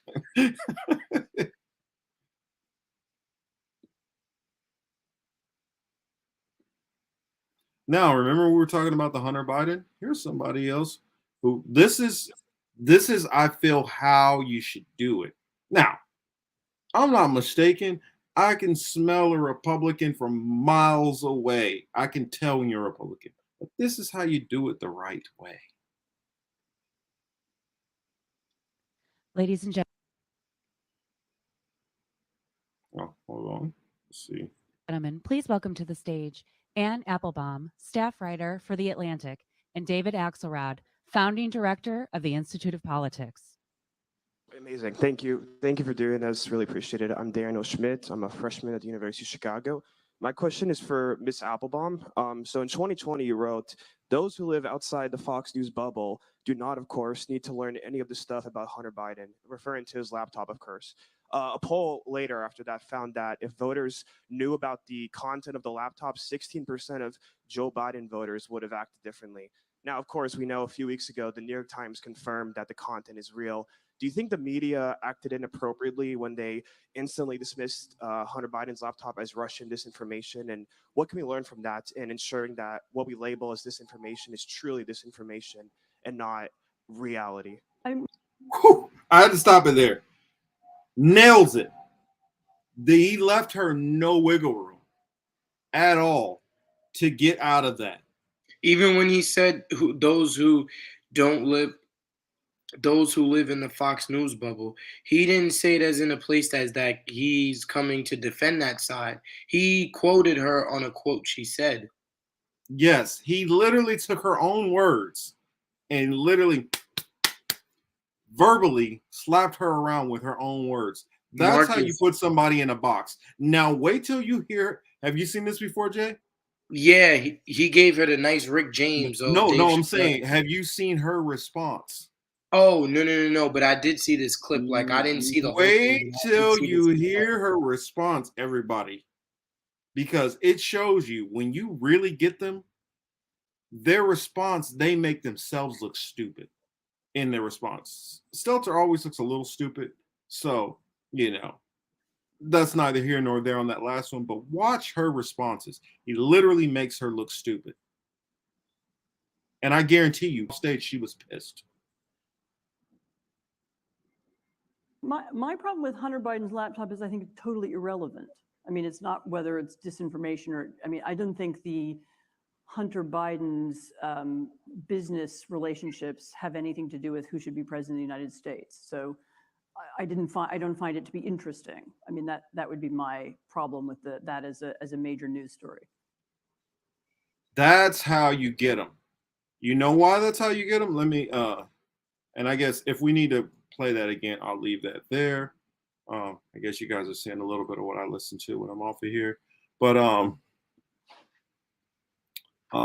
that's how you really get it. Yes, and that's the reason why is nobody in the crowd said anything back. So when she's sitting there, she has no clue how her words are going over. She has no clue if anybody's like, oh, well, good points. There's no clue if they're like, she did a bad job. You could tell that she's uncomfortable with her response because how she keeps looking at David Axelrod. She's looking at him trying to do a temperature check to see, is this passing the sniff test? Is it? No, it's not passing the sniff test. And I guarantee you, when she's looking at him, she's knowing that it wasn't. You want to know how I know that this clip, they don't like this clip? Because you know how hard it is to find it? Shadow banned. This clip is extremely shadow banned. I had to literally go to a conservative website and show the clip. I couldn't even go to the page where this is at. Now, you could probably go and watch through the whole hour-long version of it, but there are no short clips of this, which are soundbite easy and quick. And the reason why is because they got hit. Because I guarantee you, somebody has a short clip of that on a page somewhere. There's probably a lot of people who have. But the algorithm has that so buried, you can't find it because they know she looks, and her name was Ann Applebaum. She's with the Atlantic. They know she looks bad. Yeah. If his laptop is so disinteresting, good point, Kelly. Let's see it. They don't want to see it. He made her piss her pants. Exactly, John. He made her extremely uncomfortable and nervous. She felt confident at first. You could tell. Well, I didn't think it was really that interesting. If that was the thing, all you had to do was just say that and be done. But you start trying to clean it up. You still came off salty. She came off very salty, and she showed her hand to be an extreme partisan. She showed her hand that the Atlantic is extremely biased for the Biden administration. She told on herself, ripped her own mask off. And that's how you do it. You make them do it to themselves. Like for instance, you guys remember 8 Mile. Remember, he laid it all out, and oh boy, after he dissed himself, he took everything that oh boy can say about him. Like he basically, the Fox News bubble. He took all that stuff away from her. So she couldn't have that go back. And then he hit her to a point where she really didn't have a solid response. And that's how we have to be able to go after people and punch back and fight against them. If we're able to do it that cleanly, it takes their responses away. And it gives us more credibility when we're making our discussions and arguments. I'll admit that I have seen enough of shouldn't have read that comment. But let's go into my other where is it? I got another clip that I wanted to go to. But did you have any comments on that? I kind of pretty much you pretty much hit everything I was thinking right on the head. We are in agreement about a lot of stuff, not because we just want to agree with each other. It's just because we're looking at the same facts. Yeah. Let's see. Yeah, when it's that cut and dry like that, not much you can really say and do. Let's go into Russell Brand, because Russell Brand lays out a lot of stuff in here. I don't think Russell would care if I play a good chunk of this. I don't know if everybody has seen this or not. I know some people are not fond of Mr. Brand himself, but let's bring this up so you guys can at least see what I am talking about here, as far as him exposing this information. And don't worry, we're still gonna get to to Malcolm silly ass Nance. Let's share it. I'm so glad I taught you how to do this. Yes, I'm glad you did teach me how to do this. Here we go. This is called It's Happening. For those who don't know, of course, everybody should know. A lot of you guys are on Twitter and everything. Elon Musk just bought a stake into, well, he temporarily had the majority stake in Twitter. But there's a little bit of a war going back and forth, and Russell Brand's going to get into more of this information. Of course, if I was able to do this full time like a Russell Brand, I would be on top of all this shit too. But since he has the time, go on ahead and show us what you've been working on, sir. Ooh, I can't wait. Ooh. What's the real reason the Twitter board don't want Elon Musk to take over Twitter? Is it to protect freedom of speech? Is it because they want a fair platform? And whose fair do they really care about?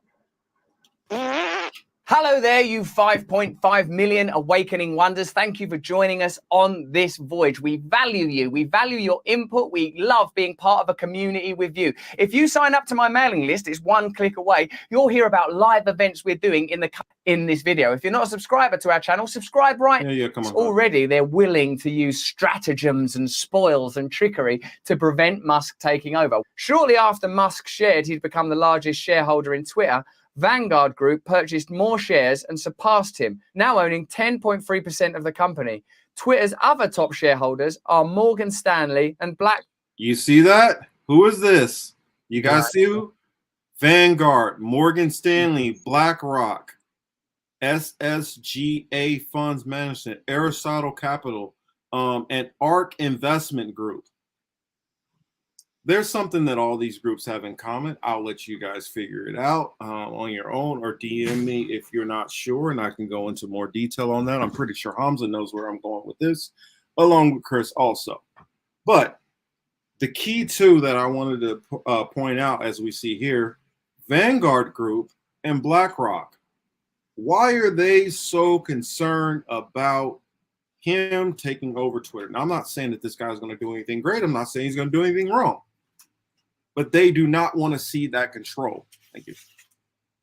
That's the issue that we need to understand. Why are they so concerned with controlling Twitter? But Marcus, another thing before you get into it too. No, sure. Yeah, I want you to give your take. Why do you think? He has a following on Twitter, and he tweets it out. And it's like a Trump level love with Elon Musk. People look up to him and idolize him. You know, he tells the story that he was broke, but he comes from a rich family in Australia. Of course. No, not Musk. He's not from Australia. Oh, I can't. South Africa. Oh, yeah, but I know what you mean. Same. That's shit. Where he grew up, and he stole a lot of the companies that helped him make money. He stole Tesla. Tesla was never his idea. People forget Nikola Tesla, but they just tie it into Elon Musk. But he stole the idea. He started buying more and more shares and started going in. Well, that wasn't quite what Nikola Tesla was trying to do exactly. But I get your point. Yeah, like he was just like with Twitter, he was buying shares, going in, and that's how he started strong. Kelly, correct. Blood diamond money. John said, did they all donate to Biden? You damn right they all donated to Biden. But go on ahead, Jay. Sorry. But what I was saying was, it looks like what he did with Tesla, buying a bunch of stocks and becoming a big shareholder in the company, that they have to bend to the will of your desires. You're giving the most money. But you see how quickly these people could just throw out 1,000,000, 600,000, 15 million, just like that, just to block somebody from buying it. Well, he's already bought what it was is I mean, not they buying it, for them owning majority. yeah, majority. so that That's he's what I meant. not going to be the majority stakeholder. Yeah, that's what I meant to say. And what that and all of us should be peaked up and wondering why are they even so concerned with Twitter? Why do they care that much about Twitter?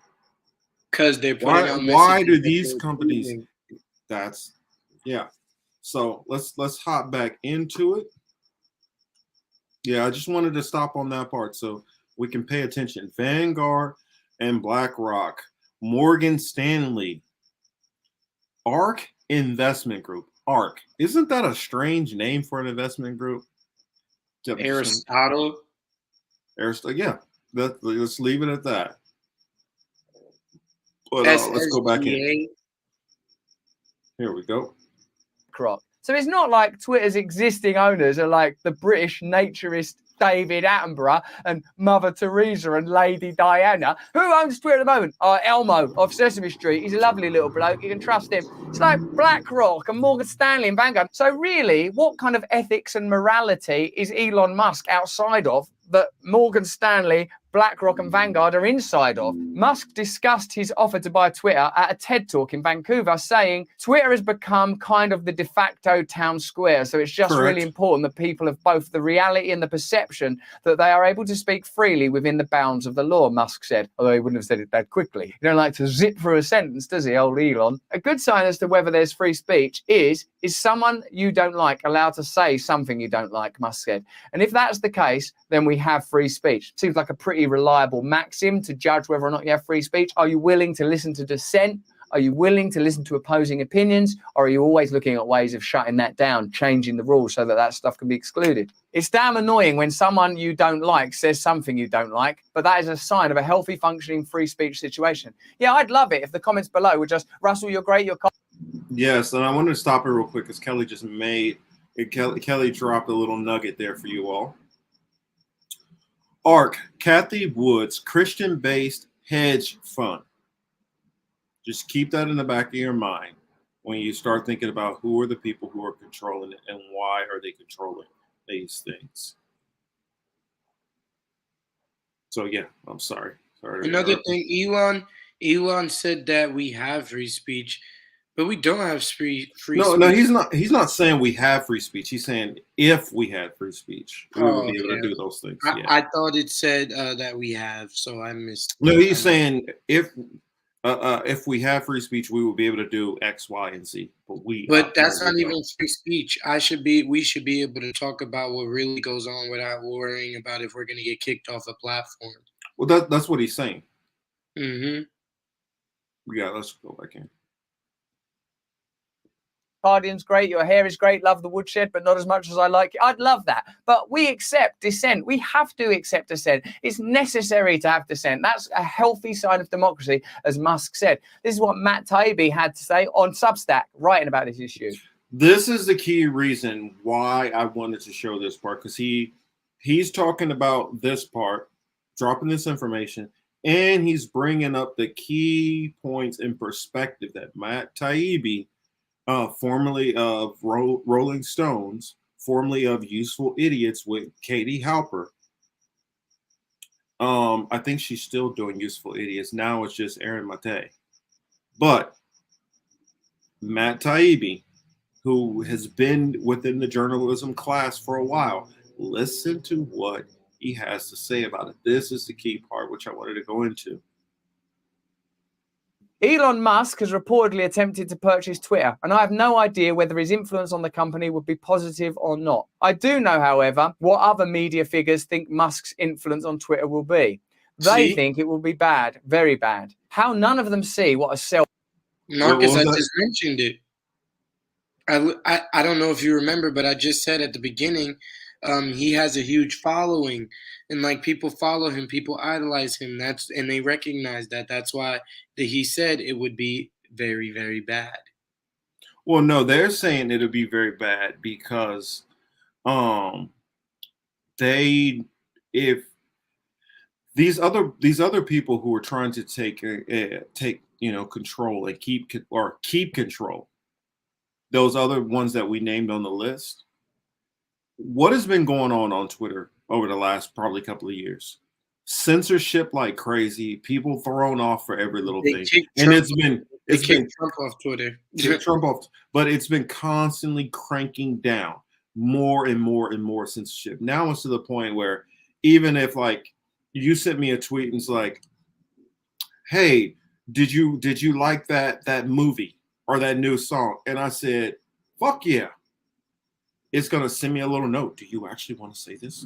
Because it knows about how people go around in these mobs, mass reporting and getting people suspensions, bans, all that stuff and get kicked off. And this has led to this more and more and more censorship push, mostly coming from people who they in here he'll call them progressives. I say that these are left-leaning liberals at best. These are honestly, all of these people are, little authoritarians in their own right. But let's let the video keep playing a little bit more, and then we'll hop back in for comments. Own this is beyond me. After spending the last 6 years practically turgid with joy as other unaccountable billionaires tweaked the speech landscape in their favour, they're suddenly howling over the mere rumour that a less censorious fat cat might get to sit in one of the big chairs. A few of the more prominent Musk critics are claiming merely to be upset at the prospect of wealthy individuals controlling speech. Now, if that were the reason, if that is the reason, then that would be a universal principle that you would apply to anybody that potentially owns Twitter or other social media platforms. As more than one person has pointed out, this is a bizarre thing to be worrying about all of a sudden, since it's been the absolute reality in America for a while. Probably the funniest effort along those lines was this passage. We need regulation to prevent rich people from controlling our channels of communication. That was Ellen Pao, former CEO of Reddit, railing against Musk in the pages of the Washington Post, a newspaper owned by Jeff Bezos, complaining about rich people controlling channels of communication. Yeah, let's take that back just a little. Oh man. So we got Ellen Powell, whatever, who's former CEO of Reddit, railing against Musk in the pages of Washington Post, which is owned by Bezos. Let's go into also, if you want to go into Bloomberg, that's owned by a billionaire, Michael Bloomberg. Let's go into any of these platforms. What you're going to find is some rich oligarch sitting behind it at some level. Maybe it's a group, a board of oligarchs, but that's what you have with all of these. None of these are free speech platforms at all. Not even the one we're on, not even if we get onto some of these other platforms. I guarantee you're going to find that it's bankrolled by somebody. And then even if it's not, it won't be long before it will be. So that's what you have to keep in mind. Yeah, turgid. Yes. Fun word there. Universal Inquirer says the elitists control the government. They're watching. Now I see you. Yeah. Oh, they're always watching. That's the reason why people say, oh, well, about this tech, they can watch if you're doing this. I'm like, in my mind, I already just imagine that they're watching me all the time. So I just learned to not care because not much you can do about it any damn way. So Marcus, 2 points. One, and like you said, none of these platforms are free speech platforms. And Reddit, which I use and used to be a fan of like a few years ago, but it's gotten to the point where you can't say anything and a moderator will give you bad karma. What's bad karma? So basically, you get upvoted and karma basically allows you, and it limits the amount of posts you can make in a forum. You know what that's starting to sound like? I don't know if you guys watch Black Mirror or seen some of the episodes, but Yes, there's an I've episode watched of Black Mirror where it gets to this point where if you don't have a certain amount of likes, you can't like do certain things. Like you can't go get coffee, you can't go to the store, you Yep, can't like a do certain social things. score, like a social Yes, score. you have a social score. And right now, this is just in the internet spaces, but you can see this evolving into more different levels. I won't go in detail what I'm And then talking about, but yes, it can. You can see this. All these things, they never just do something. Excuse me. That's what we always have to keep in mind. Everything and all these processes which they do, it's always a slow creep. I remember Franco. He used this analogy, and it just sticks with me. Just like how you cook a frog. When they cook a frog alive, they put the frog in the water and just gradually keep turning it up and turning it up. And by the time the frog realizes it's being cooked, it's too late. And then That's what they do. my last point before you go back to the video is a lot of people will say, get off social media, it's addicting. And yeah, I agree, like it does mess with your mental psyche. And if you only look at what you like, you'll become jaded eventually. You need to see opposing opinions. That's how it keeps you sharp. You need to know what the enemy's thinking. And not only that, you put so much information on your phone, you don't even need social media for them to find you. You have your bank, you have Samsung Pay, Google Pay, Apple Pay, Cash App, your bank passwords, pictures of your bank cards, your bank codes, all saved in your notes. If you use your notes as a diary, they can hack into your phone and get it. They can go to your previous Snapchat messages and open them up from 2015, and all your personal information is on this device, your location, what different devices you have, AirPods, iPhone, where they are. They know where the last location, and you can still find the location if the location is off, because you can just find it through Bluetooth. And so what I'm saying is, you put all of your personal information on here and knows the way you think. How do you think suggestive typing came a thing? It learns the way you type. If you notice, when you first get a phone, it will it will be annoying because they're going to autocorrect everything when you're speaking in slang or not using a proper term. But as you use the phone over time, it starts learning your patterns and how you spell certain things. So it'll just autocorrect it to that. And if they can do that, I'm not even worried about what I post on social media. They know everything. And they listen. That's how you get an advertisement for things you hear. So, we could say get off social media, but if we really want to do it, we have to get off our phones. But we're in a era and system where we rely on it. We're moving to a cashless society, so we can't avoid it. So, like you said, you kind of just can't care. Yeah. Yeah. Well, let's hop back in. Oh shoot. Where's that? Complaining about rich people controlling channels of communication. The broader idea, I suppose, that is at stake is one that we talk about a lot on our channel: a lack of true values and principles. Absolute values, kindness, service, community, free speech, some of the things that are in the American Constitution that are there as kind of a timeless framework within which a healthy democracy might grow. If you disagree with a principle, then I suppose we should be able to debate its application. But what we have at the moment are systems of censorship that favour either one side of an argument or another, with no one saying, look, I'm willing to listen to all sides of an argument. That's what I think we have to advocate for. True free speech, the freedom of speech of people that you oppose. Now, as I understand it, Elon Musk has publicly said, I want freedom of speech on Twitter, and I'm willing to pay over the odds to acquire this company. So then what do the people who oppose him want really? Because surely you want more money and presumably you want more freedom of speech. It's the freedom of speech thing, right? What's left is they want to be able to control the cultural output of that platform. Now, this ain't news to a lot of you because many people have observed that Twitter has become a pretty censorial place for a little while now, whether you like Donald Trump or not. And I know loads of you do and loads of you don't. But kicking Donald Trump off of a platform, I don't know, man, is that freedom of speech when a social media platform has more power than a president? And I seem to remember that a lot of these people that are complaining now were like, good, get him off there, Right, Elon Musk coming in. So it shows it's not about values and principles, it's about preferences. It's about their personal preferences, about the kind of free speech that they would like to see elevated and promoted. Many detractors went the power route, suddenly getting religion about concentrated wealth having control over the public discourse. However, they didn't stop there.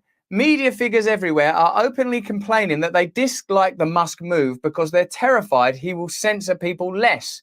A professional journalist who opposed free speech was not long ago considered a logical impossibility. Things are different now, of course, because the bulk of journalists no longer see themselves as outsiders who challenge official pieties, but rather as people who live inside the rope lines and defend those pieties. Do you know it's possible these days to have a Bill Gates sponsored scholarship where a journalist learns their trade at a Bill Gates sponsored school and then goes and works at a Bill Gates sponsored media institution and publishes Bill Gates encouraging stories about issues that Bill Gates will benefit from and still be called a journalist? It's hardly Woodward and Bernstein, is it? It's hardly out there challenging power. I'm guessing this latest news is arousing special horror because the current version of Twitter is the professional journalist's idea of utopia, a place where Donald Trump doesn't exist. Everyone with unorthodox thoughts is warning labeled. Age-restricted content seems to be a popular recent scam. And the current thing is constantly hyped to the moronic max. Matt Taibbi talked about this when he came on our podcast, Under the Skin. He said that journalists and reporters used to be allied with the ordinary population. They used to regard themselves as outsiders, dissenting, throwing rocks at the establishment, inquiring and questioning. Now, as Taibbi points out here again, journalists are on the inside, protecting the establishment, protecting the system. What does that tell you has happened to the media? What does that tell you has happened to the profession of journalism? To me, it suggests that journalism has become the propaganda wing of the corporate state machine, expressing, espousing, promoting opinions that are beneficial to establishment power, never promoting dissent. Today, the dissent may not please you. Tomorrow, it might be your dissent that's being shut down. So please don't see this in terms of, well, I feel this way about the pandemic or Ukraine or about this, that, or the other, what he calls the current thing. And I know a lot of people use that phrase. Think instead about the principle, the value, the same as I would invite the Twitter board to. What are your principles really? What do you believe in really? If you believe in community power, service, individual freedom, democracy, the ability to run your own communities, then you've got a set of beliefs by which to run your life. If you've got spiritual principles, religious principles, wherever they come from, if you believe in your freedom and the other person's freedom, then you stand a chance. If what you believe in is your version of tyranny, because your version of tyranny you've worked out is really nice and really kind and really fluffy and cool, then you ain't no different than any other tyrant. Regarding Twitter, journalists worked very hard to create this thriving intellectual paradise, so of course they're devastated to imagine that a single rich person could even try to walk in and upend the project. Couldn't Musk just leave Twitter in the hands of responsible speech-protecting shareholders like Saudi Prince Al-Walid bin Talal? If there's anyone who believes in free speech, it's Saudi Prince Al-Walid bin Talal. If you object to Elon Musk, then you've surely got to have some views on Saudi Prince Al-Walid bin Talal, particularly on the basis of free speech. It's become increasingly clear over the last 6 years that these people want it both ways. They don't want to break up the surveillance capitalism model or come up with a transparent, consistent, legalistic, fair framework for dealing with troublesome online speech. No, they actually want tech companies to remain giant black box monopolies with opaque moderation systems so they can direct the speech policing power of those companies to desired political ends. Well, there you go. There it is in a sentence. An authoritarian framework already exists in the speech world, just with different billionaires at the helm. So it's not the principle of billionaires, it's their billionaires. When I first started to cover the content moderation phenomenon back in 2018, I was repeatedly told by colleagues I was worrying over trivialities, that there couldn't possibly be any negative fallout to coordinated backroom deals to deplatform the likes of Alex Jones, or to the Senate demanding Facebook, Twitter, and Google start zapping more Russian disinformation accounts. Even when I pointed out that it wasn't just right-wingers and Russians vanishing, but also Palestinian activists and police brutality sites and a growing number of small independent news outlets, most of my colleagues didn't care because they were so sure they'd never be targeted. The credentialed media were mostly all for the most aggressive possible conception of content moderation. Well, that's when it gets deep. That's when it gets into the type of individuals we've become. I include myself in this, schooled on selfishness, on pleasure, on distraction. And that's, I mean, and Russell, I guess I can leave it there as far as this clip. It sums it up. We have spent so much time. This is Marcus, you see it. Marcus. Well, they have spent so much time. Let me stop it. Back to and this is what this is all about. They are fine with the censorship because it works one way. It censors the people who will go against the narratives that they push, and they don't want you against their narratives. So anybody who's against them, yeah, let's be little authoritarians and let's shut them down. But when that comes back around like a boomerang, that's what none of these people think about, because most of these people are so selfish in their thinking, in their ways of processing things, that they never think any of it's going to come back to affect them. When Trump gets thrown off Twitter, be careful, because when a Republican gets back in there, there's a good possibility many Democrats can get themselves kicked off of there, even though your plan was to do it to somebody else. That's why it talks about, in the good book, whatever, be careful when you set a snare, because sometimes you can fall into that own trap. Paraphrasing, of course, but that's a take on that.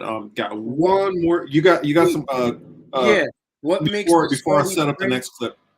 Well, yeah. What makes the Saudi prince no different from Elon Musk? And you're telling me, he's gonna protect. You're more scared of Elon Musk than the Saudi prince. That's what you're saying. Yeah, didn't they just tell us to be scared of TikTok because it was owned by somebody in China? Yeah. I thought y'all wanted it to be American owned. Mm-hmm. I mean, the hypocrisy. And don't worry, it's gonna bite them in the ass. It's only a matter of time. But these people are so dumb that they don't realize that they're setting up their own trap. This last one. For those who are familiar with Malcolm Nance, are you familiar with Malcolm Nance, Jalen? So. I've heard the name and seen a few things, but I wouldn't say I'm informed enough to tell you that I know about him, or that I know a lot about him. Yes, Malcolm Nance is one of the biggest propagandists on MSNBC. He is a former Intel guy. I won't Universal. Yeah, he's a former Intel guy who gets on mostly Rachel Maddow and why'd you tell me that? I'm gonna throw up. And Joyanne Reed. Oh man, you're making me want to vomit. These are the platforms he spends most of his time on.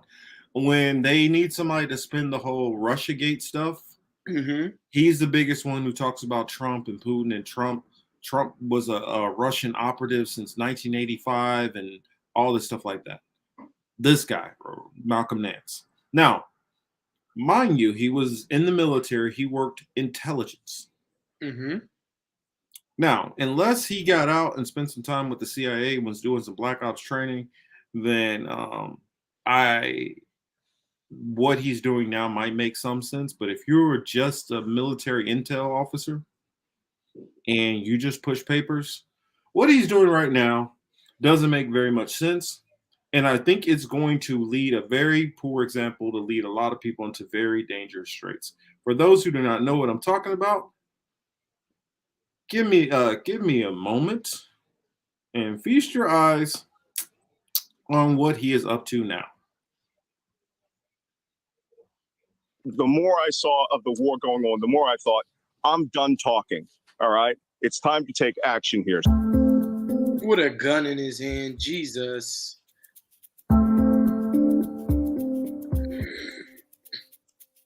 About a month ago, I joined the International Legion here in Ukraine, and I am here to help this country fight, what essentially is a war of extermination. This is an existential war.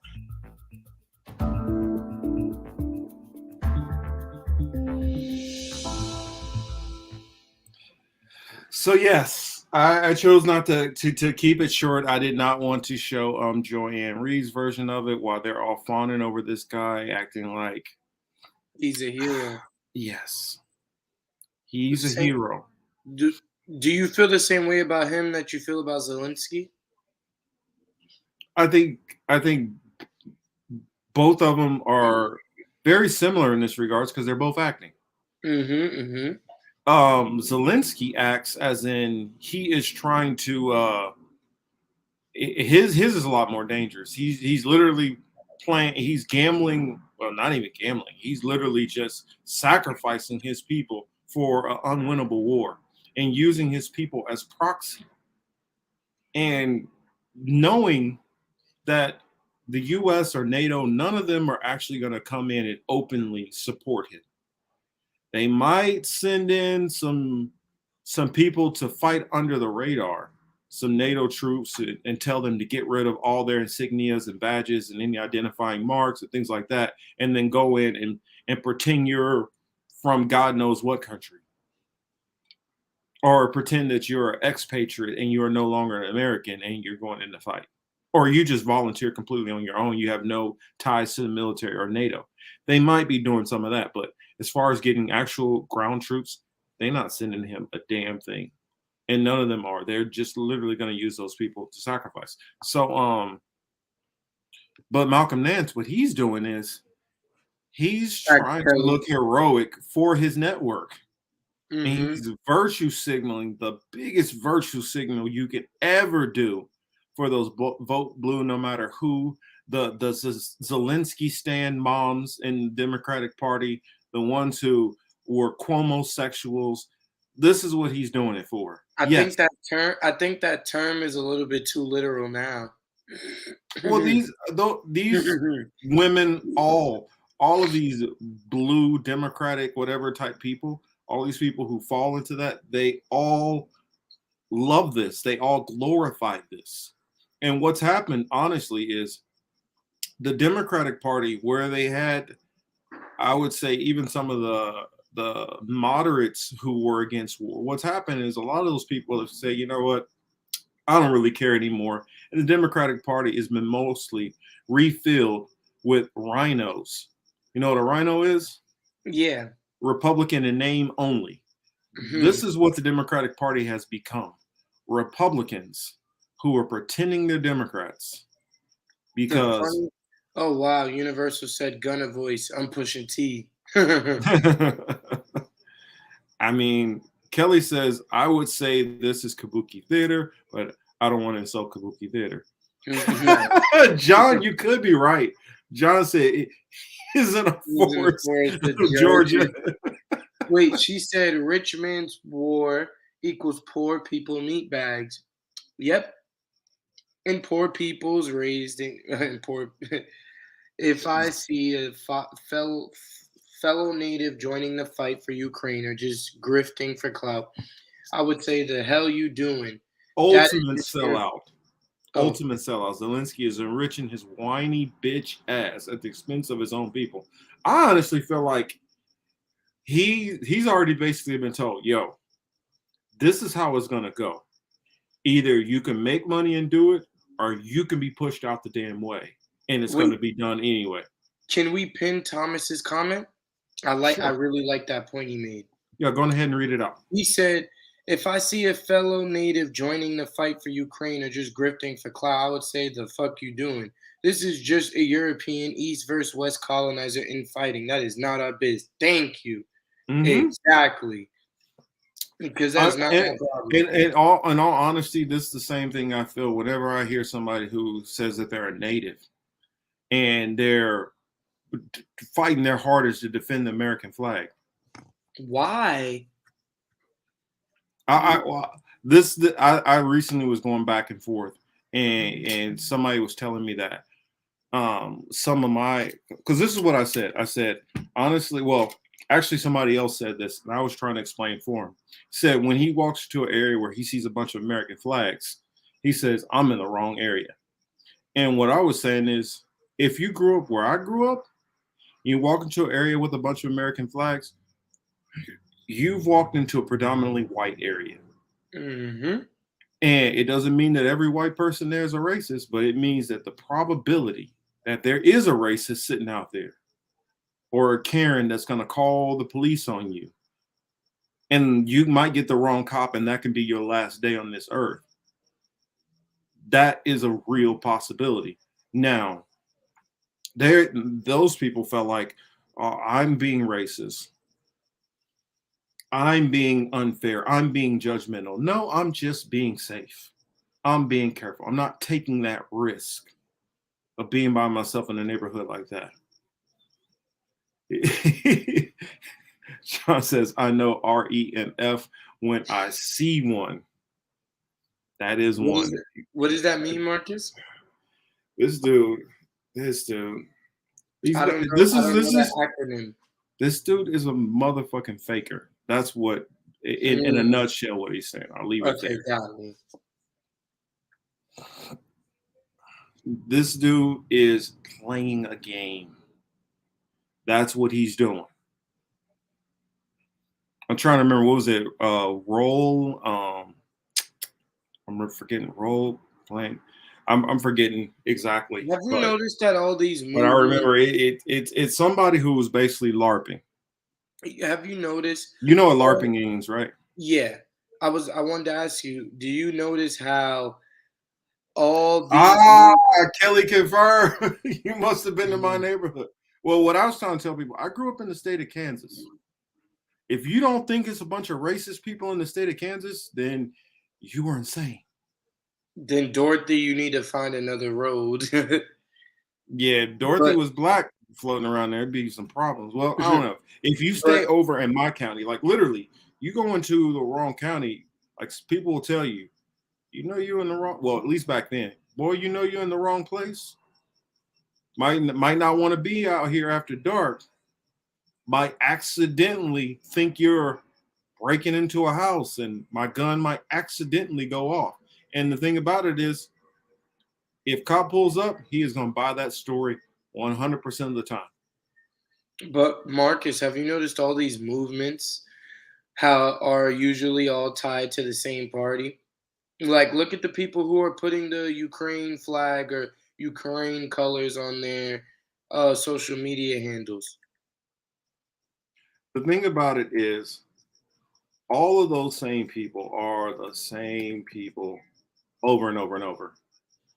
They're the same people.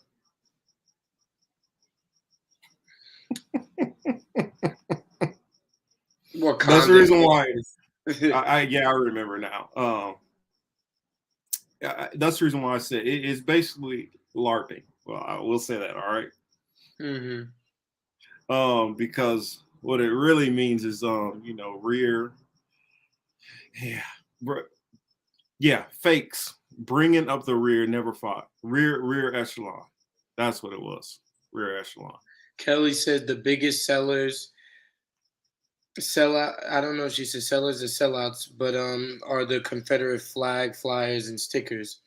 I actually went to school with this redneck kid. Yeah, Oregon was so integral to the Civil War. Exactly. Wait, listen to this, Marcus. I went to school with this redneck kid, and he tried so hard to be friends with the black kids. And we could peep his underhanded Republicanness and like subtle racism. I just don't understand why they gotta sag their pants. And it's funny, he wanted us to like him so bad, but would get in his car, honk his truck, and then what do you see? He has a Confederate flag hoodie and a Confederate flag glasses. Mm-hmm. Universal Inquirer said Wakanda, Kansas. Nah, actually, I grew up in Kansas City, but my county was literally the poorest county in the entire state. At that time, the median income was about like 25,000 a year. Um, the next county over from us, Johnson County, was a suburban wealthy area. We're looking at about maybe at that time like 150, 175,000 was the median. And so it's a vastly difference. And so they looked at us over in People our would kill community. for for that house pricing, especially now. No, I'm saying that's how much the average person made per year out there. Oh, I thought you were talking about in reference to. No, that's how much they made on average. I mean, if you look it up right now, Johnson County is still considered one of the, like, if you have money, one of the wealthier, nicer places to live. But they have the mentality that if you're a minority floating out there, and some live out there now, especially now, a lot more. But back then, we're talking about in the 90s, when it wasn't very many living out there, police are going to be stopping you every 5 minutes. If you're living out there, it doesn't matter what kind of car, bad car, nice car, truck, whatever. If you're a black person out there in Johnson County, getting pulled over every 5 minutes, period. Thomas says, growing up in Eastern Oklahoma. Oh, you grew up in Eastern Oklahoma. Okay.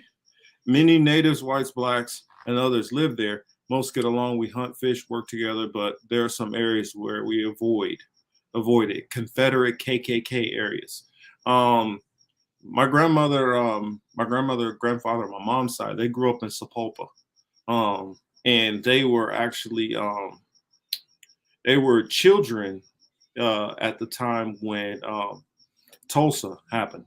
Their parents actually, lived not that far from there. So when Greenville, Tulsa, Oklahoma happened, that's still like they literally knew people who were slaughtered during that time.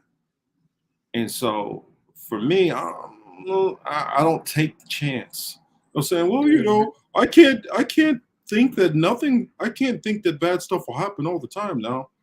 I don't put myself in those circumstances. It doesn't mean that I treat every white person like they're a Klansman, but I'm very wary about hanging out in certain areas. If I get one bad vibe, I'm out of there. The same thing as if I was going past Compton and I start looking around like, this ain't safe. Let me get the fuck up out of here. So, but a lot of those people, they don't wait around to hear that context. They only hear, what?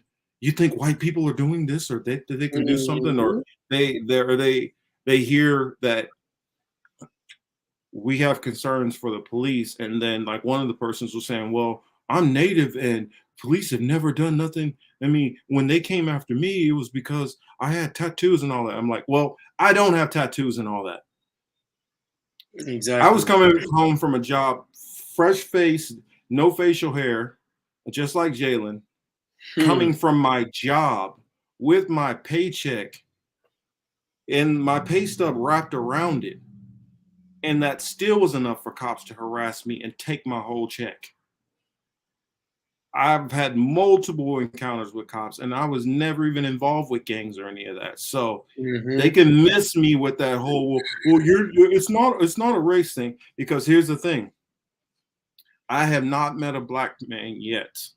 It doesn't matter if the black man is black Latino, just a black man in general. If he's actually he's Indian, but I mean, I'm talking about as far as like actually from India, and he just looks black. Every single one who lives in America has multiple stories of police encounters. Every one of them that I've met. And that is not a damn coincidence. That's all I'm going to say. Especially if it's in the same area. I'm saying every single one I've ever met has a story. John, I'm pretty sure you got some stories too.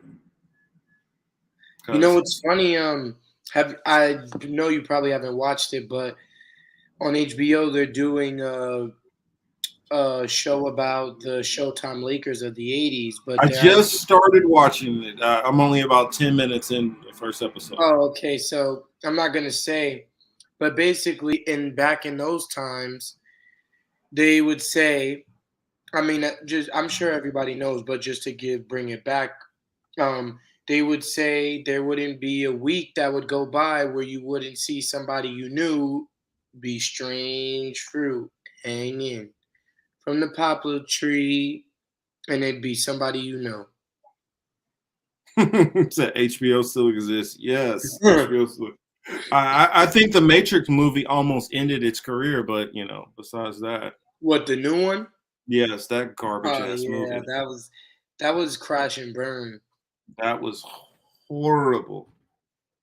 But yeah, Marcus, you could have acted that's. better. Of course, I can act better. Boy, I got skills. Don't even try me. I say yes. Even a black Cuban man like me in fatigues in Chicago, exactly in uniform, it don't even matter. It don't even matter. So shit. We just had that situation not that long ago. I think he was Boricua, and he was in uniform, black Latino, in uniform. Cop pulls him over and still treat him like shit. That lieutenant. Yes, Kelly, that's the documentary. But no, but it's not like a documentary. It's like actually like a cast. No, it's So actually like a show. It's a show. yeah. No, and it's not just about Michael Jackson. It's about all these guys. Larry Bird is in it. Jerry Buss is in it. The owner's daughter. They get into They kind of, it's a tell all in a way where they don't paint all of them in a good light, but I mean, we have yet to see. We haven't finished the first season of Showtime. Like, they still haven't won their first championship yet. So there's still a lot to come. But so far, no, it's actually been pretty enjoyable. They're an hour long, and I actually really like it. And actually, Norm Nixon's son is actually casted. So that was pretty dope. Is that him playing Norm Nixon? Yep, that's why they look so alike. Okay, makes sense. But yeah, that's all we got tonight. Wanted to get into that. I am still trying to figure out exactly what I want to talk about tomorrow night on Hebrew apologetics. So hopefully I'll have that figured out by lunchtime and be putting it up. My father Before. is Afro Cuban, so I'm just black to exactly. And even if it was your mother and your father, because in Cuba that's common also. I mean, there's parts of there's one place in Puerto Rico I think of in particular, which there's multiple I could bring up, but Luisa, where in Luisa it's like a 75 to 80% black population. I Yeah, mean, Marcus, my friend Chris, he's Cuban and his parents are from the white Cuban descent, but his mother grew up around the Afro Cubans, and she said they used to get treated so badly. So oh yeah. she said that when they eventually came to America and then had him and his sister, they always said you treat them with respect, because she used to see how they got treated back home. Because a lot of her friends and family are Afro-Cubans back home. When they go visit, they go to see her Afro-Cuban side. So I thought that was actually interesting. So what we've been thinking with with Marcus Cage DNA. DNA. Yeah. Oh yeah. I got very similar mixed. Well, I don't have the red hair Cubana, but I got the same mixtures. For those who don't know, I got a little bit of course, the black side, got the Latino side, and got the native side also. So I'm rocking with all the oppressed of the Americas. You know what that means? You know what that really means, Marcus? That means you're anointed. That part right there. That part right there. All right, yeah. So No fighting is never worth it. Yeah, Kelly. In fact, in Kansas right now, you still walk around with they still walk around with guns literally on their hip. So I think In they can do it in Missouri, Missouri too. Mississippi, those I think states. in Missouri too. Like you might see somebody sitting there at dinner and they literally got a shotgun hanging over their shoulder at IHOP. I I mean, said Mississippi also will never be a place I will visit. I will never spend my money in Mississippi. oh, I remember. I remember when I first went. I was working. I was back when I was doing armor truck in Florida, and I was helping the office out in Pensacola. And so they told me, all you're going to do is drive. Don't worry about it. Well, the Pensacola office, we didn't realize, covered into Alabama. So during the day, I wasn't that nervous. When I went out there during the night, I was like, it's not that bad out here. Look, I see like mall and city, and this looks like a lot of other places. Then I looked up at a billboard. It was an electronic billboard, by the way. Wait, this So is I'm in Mississippi or Alabama? no, this is Alabama. Okay. And on the billboard, it said, God knows who hung, I can't remember the kid's name. You should turn yourself into the police. And I'm like, oh, hell no. They still hanging Negroes down here?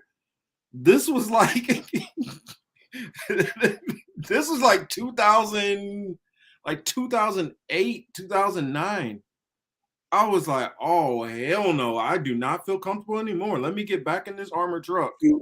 My brother is in Decatur, Alabama, and whenever we go visit, I'm like, yeah, it's good to see you, cousin, but this your spot ain't really it, man. I don't know. And it's funny. He said that one of his fiance's family members took them on a ride when he first met them, and showed them all the open land and told them, yeah, there's so many places you could hit a body. I've thought about hiding a bunch of bodies there. And I said, they went out with you alone.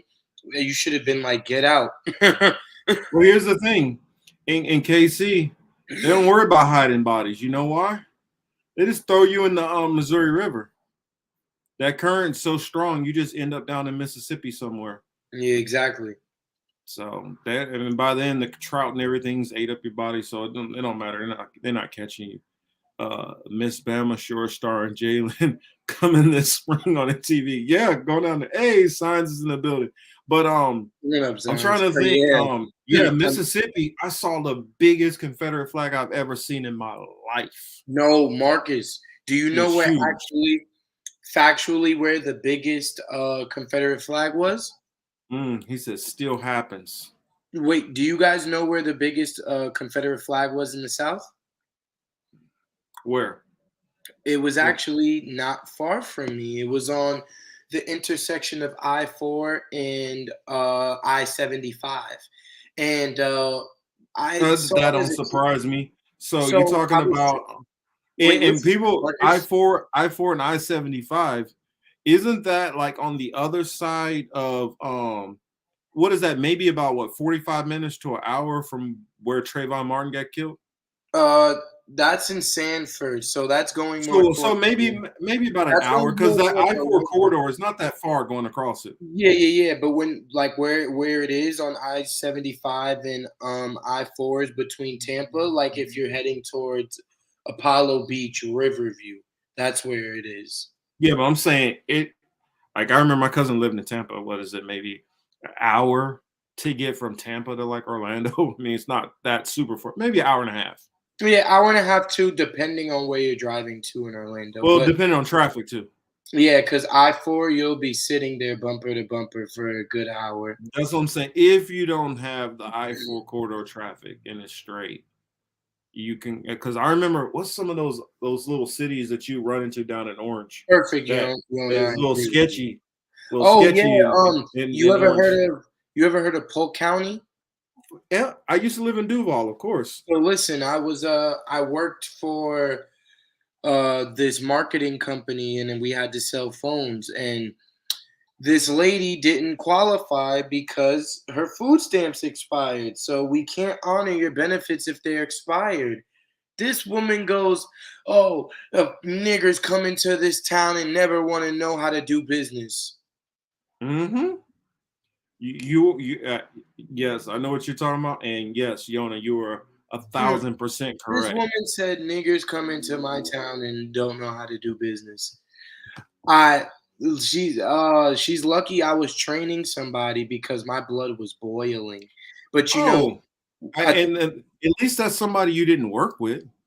no, I was training somebody. I was training somebody. Like Oh, when the lady said that I was training somebody, and when you're at these marketing jobs, it's a pyramid scheme, so you got to make them want to stay. yeah, but I had an old guy. I had a guy that I was working with. They were like, he was at to the point where he needed to retire, but they were like, well, we'll just have him drive for a while, until he wants to retire. Yeah, and I remember I'm in the back prepping my cash for the next stop, and I don't know if it was his fault or her fault, but I guess apparently the car cut him off. And this was his response exactly. God damn nigger, bitch. That's what I hear screamed out. That's a But that's what it showed me. Plenty of those people can sit there and smile and have lunch with you and have a good time. All it takes for them to get angry and you know comments what, come out. Marcus? I pity them because they have nothing to back it up or any intelligence to say anything otherwise. You never notice how they look? They make sure there's not enough or there's not enough intimidating who they find intimidating so they don't get beat up. And they'll be like, look, nigger. And they're looking because they know if they say it to the right person. Well, see, my problem isn't even so much with those people. It's annoying, it's aggravated, it pisses me off. But for instance, like when I was working at Lowe's, I had a contractor that we did millions of dollars with come out and pull me aside and was like, you would not believe. Well, actually, first what he said is, he said, hey, if you think something is happening to you and it's racist in this company, it is racist. I just sat in a meeting with all your bosses, and every single one of them is racist as hell. Was he? No, he was a white guy. Oh wow. Okay. He was a white guy. I think he was from Boston or something like that. Oh wow. And this is when I was Boston is, you got his problems too. But he sat there in that meeting and was like, yeah, they might smile in your face and that cool, but all your bosses are racist. Every one of them. He sat in the meeting. So I watched them all come out, about 10, 15 of them. And they, hey, Marcus, you're doing a good job. Smack me on the back. And, and crack jokes and have, oh, you guys gonna go catch the game? You're going down for Florida, Georgia, downtown the landing. Oh, I might see you guys there. Crack open a beer. And they'll crack jokes with you and all that. What he told me stood up because when I started looking into people's wages, I have military experience, all this stuff like that. I come in and work there, have experience in the garden and all this stuff, or I'm actually able to be an asset. 18-year-old kid, fresh out of high school, because he's white, is making $4 or $5 an hour more than me. And I saw it across the board. You didn't have to have any experience. If you were white, you got paid more, period. And so anybody tries to tell me that, oh, the racism stuff, it's gone away. It's all in your head. Bullshit. Because I've had white allies literally tell me it's not in my head. And that they see it. You know how they like these Republican girls used to try to discredit me when I would bring it up in school, and because we had a debate type class, and they were like, well, they think that if it's not posted on a video and made an example of, that it doesn't happen. Oh, you've never had to run into the cops. Okay. You've never experienced racism. Okay. I remember being young. My grandma and I were in St. Pete with my little brother, and this white guy goes, he looks around the store, he goes, give me some Newports. I'm so glad there aren't niggers in the store. And my grandma's very light skinned.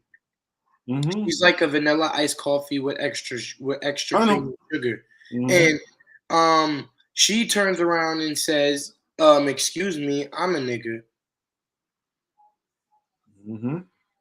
And then I've seen where even if you're not black, just because you're not one of them, as in like a southern, like I was And I used to hate when they would send me down to these very rural parts of Florida.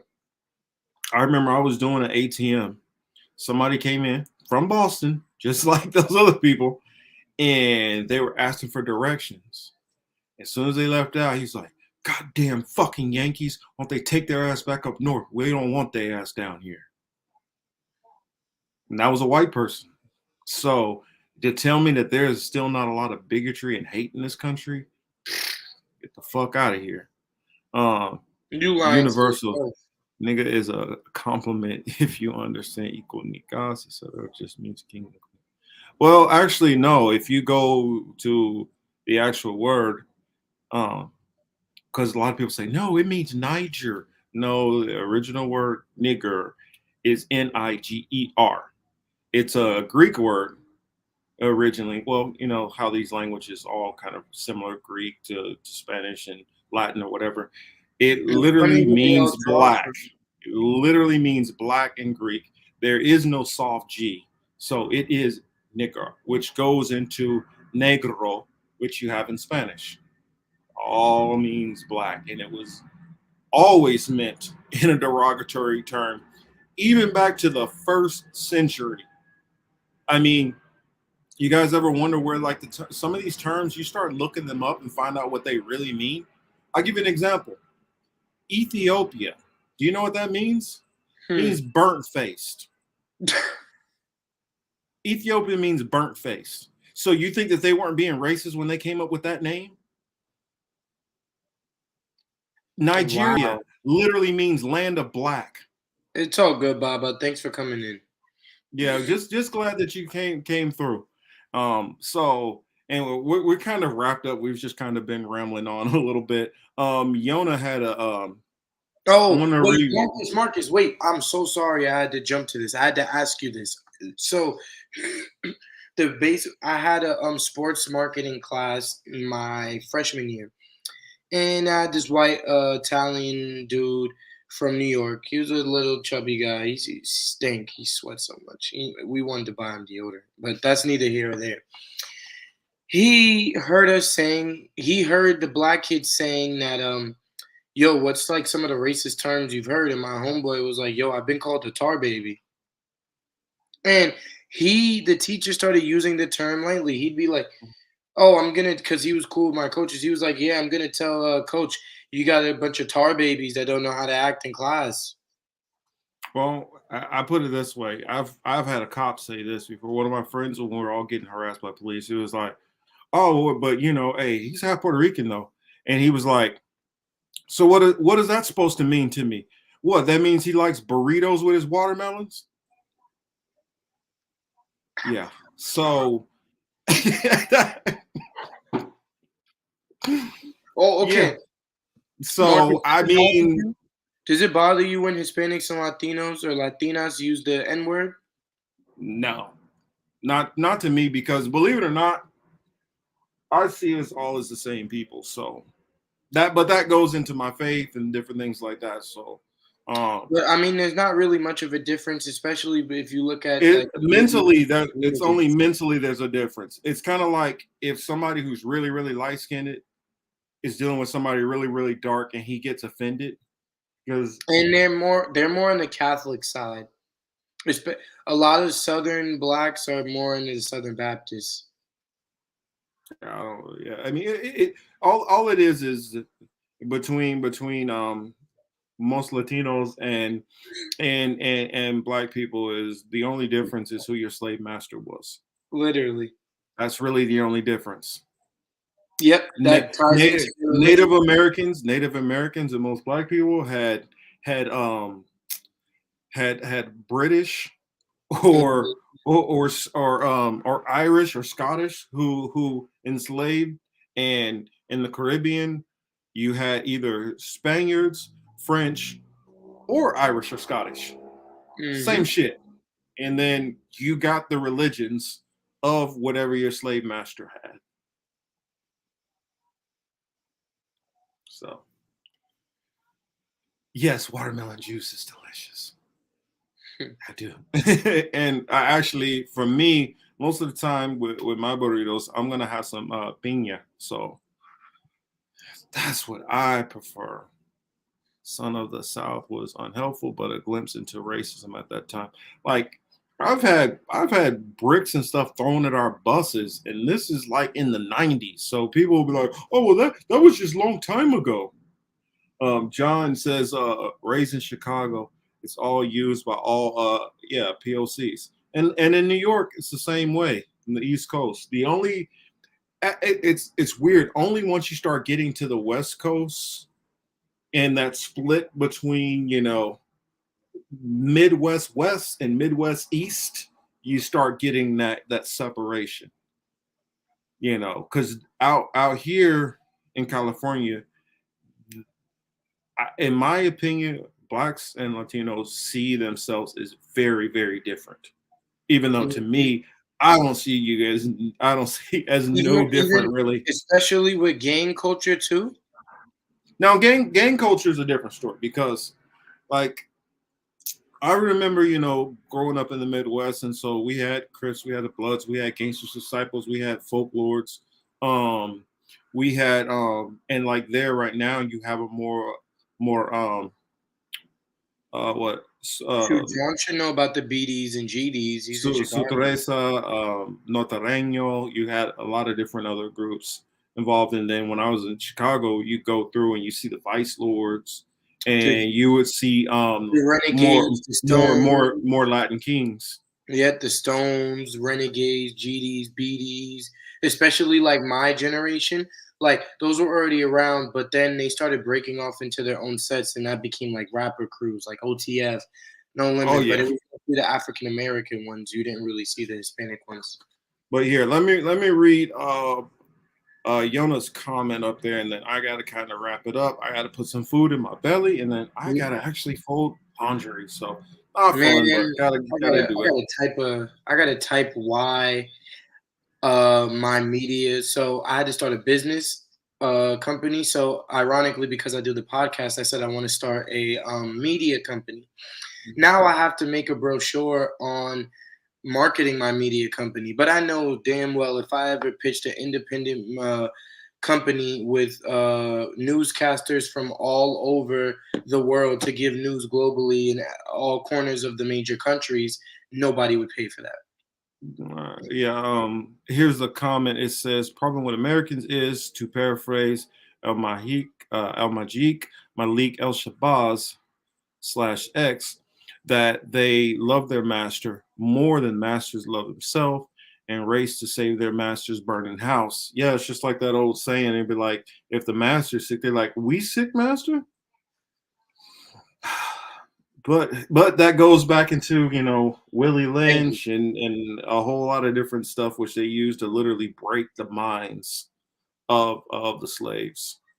Oh, Kelly, I'm already on it. I'm going to Thank you, sir. Thank you, John. Kelly, I promise you I'm on it. I'm going to Rolling Loud in July. I'm going to see Kanye, Future. I'm going to New York. I'm going to visit Puerto Rico, DR, like I'm trying to travel. So, I'm gonna enjoy my young adolescence. You go to PR, then you need to definitely make sure to go out to Carolina, and Shoot, if you have the time, go out to Bayamon. A couple of places I could tell you to go. I'll tell you all that off the stream. And then if you just want to get some beautiful scenery, go out to El Yunque. I just want some nice food, man. I'm a foodie. You can get that in San Juan. Oh, or Bayamon or Ponce. Actually, you can get that El Dorado. You can get that anywhere. I mean, it's going to be good food no matter where you go. So, Good night, Lord. Just be careful. No puerco. You got to be careful on that part. Okay, no problem. I got you. I'll definitely call you. Because one of my favorite things I used to eat all the time is called a tripleta, and it's so good. It's so fattening, but it has chicken, beef, and pork, and then it has fries, and then it has that sounds some like of them make it with plantains in it, and then it has a little bit of sauce with it, but I just do it without the pork, and then Marcus, have you ever had salchipapas? I'm not sure. It's a Kim says my Colombian mom thing. makes the best tamales. It's like fries, hot dogs, mayo ketchup, and then it's chicken, and then you can get chicharrones on it. But it's a Colombian dish. Can't have chicharrones either. You know that. We know. Can't have those either. Wasn't it nicer when you didn't know? Yeah. Where did it go? Yona says common struggle against colonialism spans languages and tribes. Again, a common struggle against the same bastard empire. Great, great comment to end the night with. Thank you all. So much love to everybody. You know, everybody who swung through, everybody who will catch this later on, especially if you're watching all the way to the end. Mad love for everybody out there. Hopefully, I see some of you guys in my Hebrew apologetics tomorrow night. Remember, I am and Cy Law out there, and we will be on Extra Bulla on Thursday. Down the rabbit hole. We're going to talk some interesting stuff, and our buddy, and I consider almost like my content creator mentor, Steve Poikinen from Slow News Day. We're all going to be there. We're going to be getting deep on some shit. So definitely should see that. Wall, send me the link to the show you're going on, and also stay tuned for when I join Marcus on his Hebrew apologetic show. Well, and Yona, what you said there about, yes, not to mention that rich Cherokees that own other Cherokees and Africans that slave, like the rich part. Yeah, a lot of people don't know about that. There was the five major tribes that a lot of them did own slaves, but people forget there were a lot more than 5 tribes. So there were like I was telling somebody, I said you had some tribes which owned some of their own other brethren, some of them who were helping runaway slaves, some of them that were helping slaves across runaway slaves across the border. It gets complex when you start trying to figure it out. And you had some where they actually became internal and part of the tribe and married and intermingled into the tribe. So it gets deep and interesting. One of these times I'm gonna have Yona on to talk about that. I like to get Thomas on too for that, and then we can really get in depth in some of those topics. And so hopefully you gentlemen, we can work this out. I think it'll be a really, really good and informational show. So thank you all for tuning in again. Yeah, you're correct. Some of the tribes prey upon the Lumbi and Ngala. Yeah. That's what I said. I'm gonna talk to you because I know you probably know more about my tribes. He said y'all shouldn't stream about that. Why not? No, he said we should. He said we should. Oh, y'all should. Oh, yeah. I need to get Atris on eventually and talk about some stuff because Atris is. I feel like he has one of the most I feel like it's underrated. A lot of his live stream stuff that he's talking about, and he doesn't get enough attention and love for the work that he's doing over there. Whenever I see him on live, I try to hop on, whether I hop in and say anything or not. He's doing good work over there. So y'all show the homie some love. All right, we're gonna end it tonight. Thank you everybody for joining us and Talk of the Ages. We'll see you guys next week. Have a good one. All right. Have a great night. Take